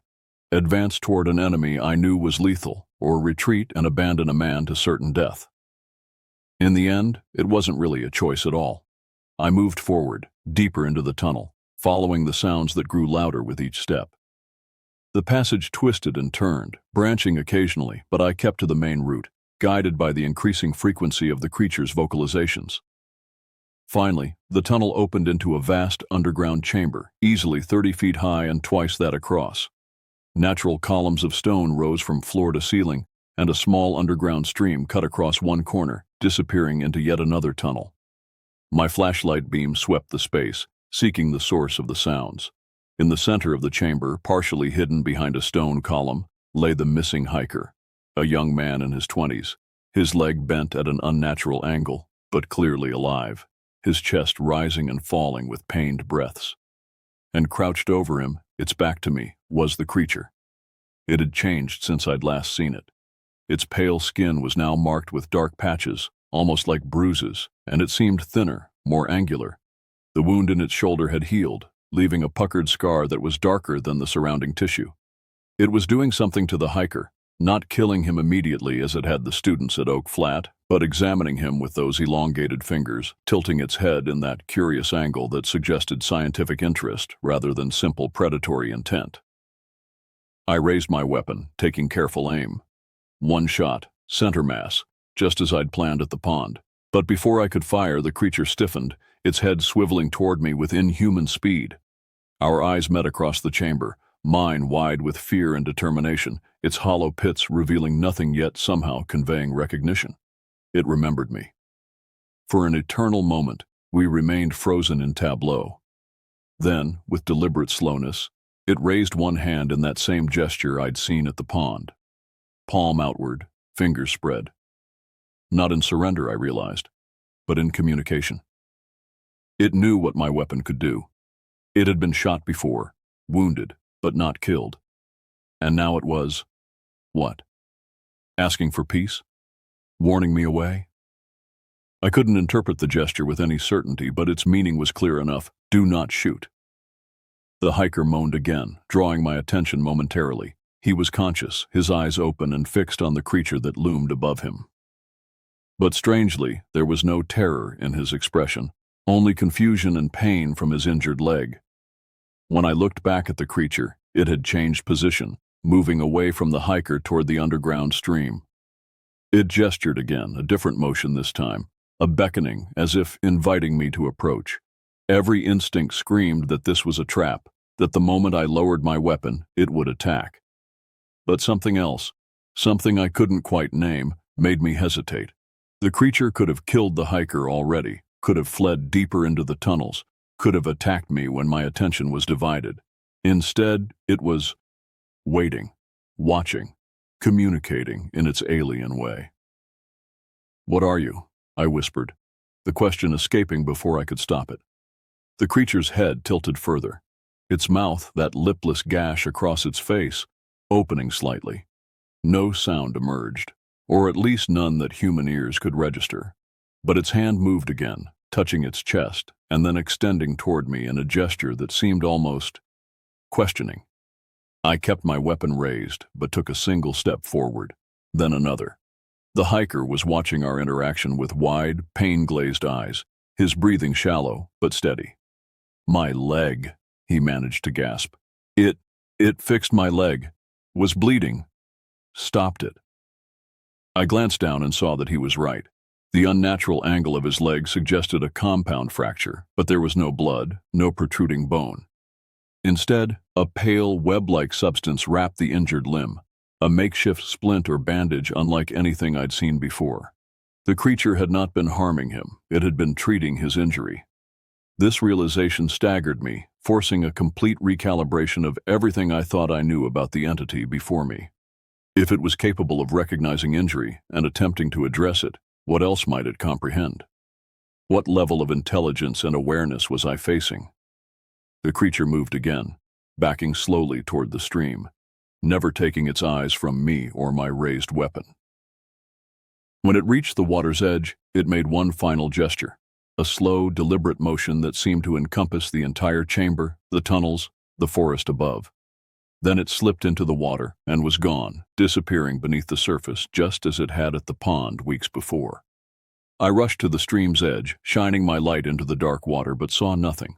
No movement, no disturbance beyond the gentle current. Whatever passages existed beneath the water were hidden from human eyes, known only to the creature that now called this forest home. Turning my attention to the injured hiker, I helped him to a sitting position, examining the strange bandage on his leg. It was firm, yet slightly elastic, holding the broken bone in place without cutting off circulation. "We need to get you out of here," I said, already calculating how I might move him through the narrow tunnels alone. "What was that thing?" he asked, his voice steadier now. "It came out of nowhere, grabbed me. I thought I was dead. But then it brought me here. And when it saw my leg was broken, it—" He gestured helplessly at the bandage. "It helped me. Why would it do that?" I had no answer for him, no explanation that would make sense of what he'd experienced. The creature's actions defied simple categorization, suggesting a complexity of motivation and understanding that went far beyond instinctive predatory behavior. "Let's focus on getting you to safety," I said instead. "Can you move at all?" He nodded, grimacing as he shifted his weight. "With help, maybe. It doesn't hurt as much as it should." Whatever the creature had applied to his leg seemed to have analgesic properties as well as structural support. Another piece of the increasingly puzzling picture. With considerable effort, we began the slow journey back through the tunnels, the hiker leaning heavily on me as he hopped on his good leg. Progress was painfully slow, but he was remarkably resilient, driven by the natural human desire to escape the underground darkness. We had just reached the first chamber when I heard voices echoing down from the crevice entrance. The search team had arrived and was calling my name. "Down here," I shouted back, relief washing through me. "I've got the missing hiker. He's injured but alive." Within minutes, rescue personnel had descended into the chamber, taking over the care of the injured man with professional efficiency. As they prepared him for evacuation, Graves pulled me aside, his expression a mixture of concern and disbelief. "The witnesses described what grabbed him," he said quietly. "Sounds like our friend from Jackson Falls." I nodded. It was. But Graves, something's different. It didn't kill him. It was treating his injury when I found them. Graves's eyes widened slightly. Treating? That bandage on his leg. The creature applied it. Stopped the bleeding. I hesitated, then added, "And it communicated with me. Not verbally, but through gestures. It seemed to understand." He was silent for a long moment, processing this information. "Where is it now?" "Gone. Disappeared into an underground stream. There's a whole network of tunnels down here, Graves. It could be anywhere beneath the forest." He nodded slowly. "We'll need to map these passages, set up monitoring equipment like we did at Jackson Falls. But if what you're saying is true, if it's displaying this level of intelligence and now non-aggressive behavior, I don't know what to make of it," I admitted. Everything about this situation challenges what we thought we knew. As the injured hiker was carefully extracted from the underground chamber, I found myself wondering how many more surprises this creature might hold. How many more assumptions it might overturn? It had killed before, violently and without mercy. Yet today, it had shown a capacity for something else, something almost like compassion, or at least curiosity without malice. The search teams found no further sign of the creature, though they discovered additional tunnels branching off from the main chambers, some too narrow for human exploration. Motion sensors and cameras were installed at key junctions, creating an early warning system that might alert us to the creature's movements. In the days that followed, I debriefed with Graves, Randy, and representatives from various wildlife and research agencies who had been brought into the expanding circle of those aware of our unusual forest resident. The injured hiker's story caused considerable debate, with theories ranging from calculated manipulation by the creature to genuine curiosity or even nascent empathy. The strange bandage, removed at the hospital and subjected to analysis, proved to be composed of a protein structure unlike anything in our databases. Not plant, not animal, but something else entirely. It dissolved into an unidentifiable residue when exposed to air for more than a few hours, frustrating further study. A month later, as autumn painted Shawnee in brilliant reds and golds, I stood at the edge of Bellsmith Springs, gazing into the clear waters that flowed from hidden underground sources. Somewhere beneath my feet, through tunnels and chambers that might extend for miles, the creature moved in its private domain, watching and waiting. We had reached an uneasy detente. No further attacks had occurred, though motion sensors occasionally detected movement deep in the tunnel system. Hikers reported strange sounds or fleeting glimpses of pale movement among distant trees, but no one had been harmed. The restricted areas remained closed, with official explanations citing ongoing wildlife management and geological surveys. Most visitors respected the boundaries, enjoying the vast portions of Shawnee still open to exploration, without questioning what might lie beyond the warning signs. As for me, I continued my patrols, my vigilance undiminished despite the apparent truce. I carried my sidearm always, never hiked alone in remote areas, and constantly scanned the forest with wary eyes. The nightmares had become less frequent, but hadn't disappeared entirely. Pale limbs and hollow eyes still haunted my sleep on occasion. But something else had changed within me. A growing certainty that the creature we had discovered was not simply a predator to be eliminated, but something far more complex. Something that challenged our understanding of intelligence, of awareness, perhaps even of what it meant to be a thinking being. I knew I might never have answers to the questions that plagued me. What was it? Where had it come from? Why had it killed some but spared, even helped others? Was it learning, evolving in its understanding of the human inhabitants of its adopted territory? Perhaps some mysteries were meant to remain unsolved, some questions unanswered. The forest keeps its secrets well, revealing them only to those who wander too far from the marked trails, who venture into shadows where ancient things wait with patient hunger or curious intent. I still picture that pale outline drifting between tree trunks whenever dusk settles too heavily. Still feel a chill when the forest falls too silent around me. It's not proof of anything to anyone else, but I know what we found, and I know it felt real enough to leave me wary of quiet woods forever. I got out alive, but I'm not sure what comfort that brings. Knowing something so strange shares the wilderness with us, unseen and unchallenged. Something that watches from hollow eyes, that moves with impossible grace through darkness no human was meant to penetrate. Something that kills and heals, that hunts and studies, that exists beyond our understanding yet shares our world. The forest remains. The memory remains. And somewhere in Shawnee's shadowed heart, the watcher remains as well, waiting for those who stray too far from safety, those who forget that not all dark corners of the world have been mapped and measured and made safe for human passage. Some corners still belong to older things, to patient hunters with endless time and unknowable intent. And in those corners, we are not the observers, but the observed. Not the hunters, but the hunted. Not the knowers, but the known. Remember that, should you ever find yourself alone in the woods as darkness falls, when the birds go silent and the air grows heavy with watching presence. Remember and stay on the path. I didn't, and now I'll never walk the forest alone again.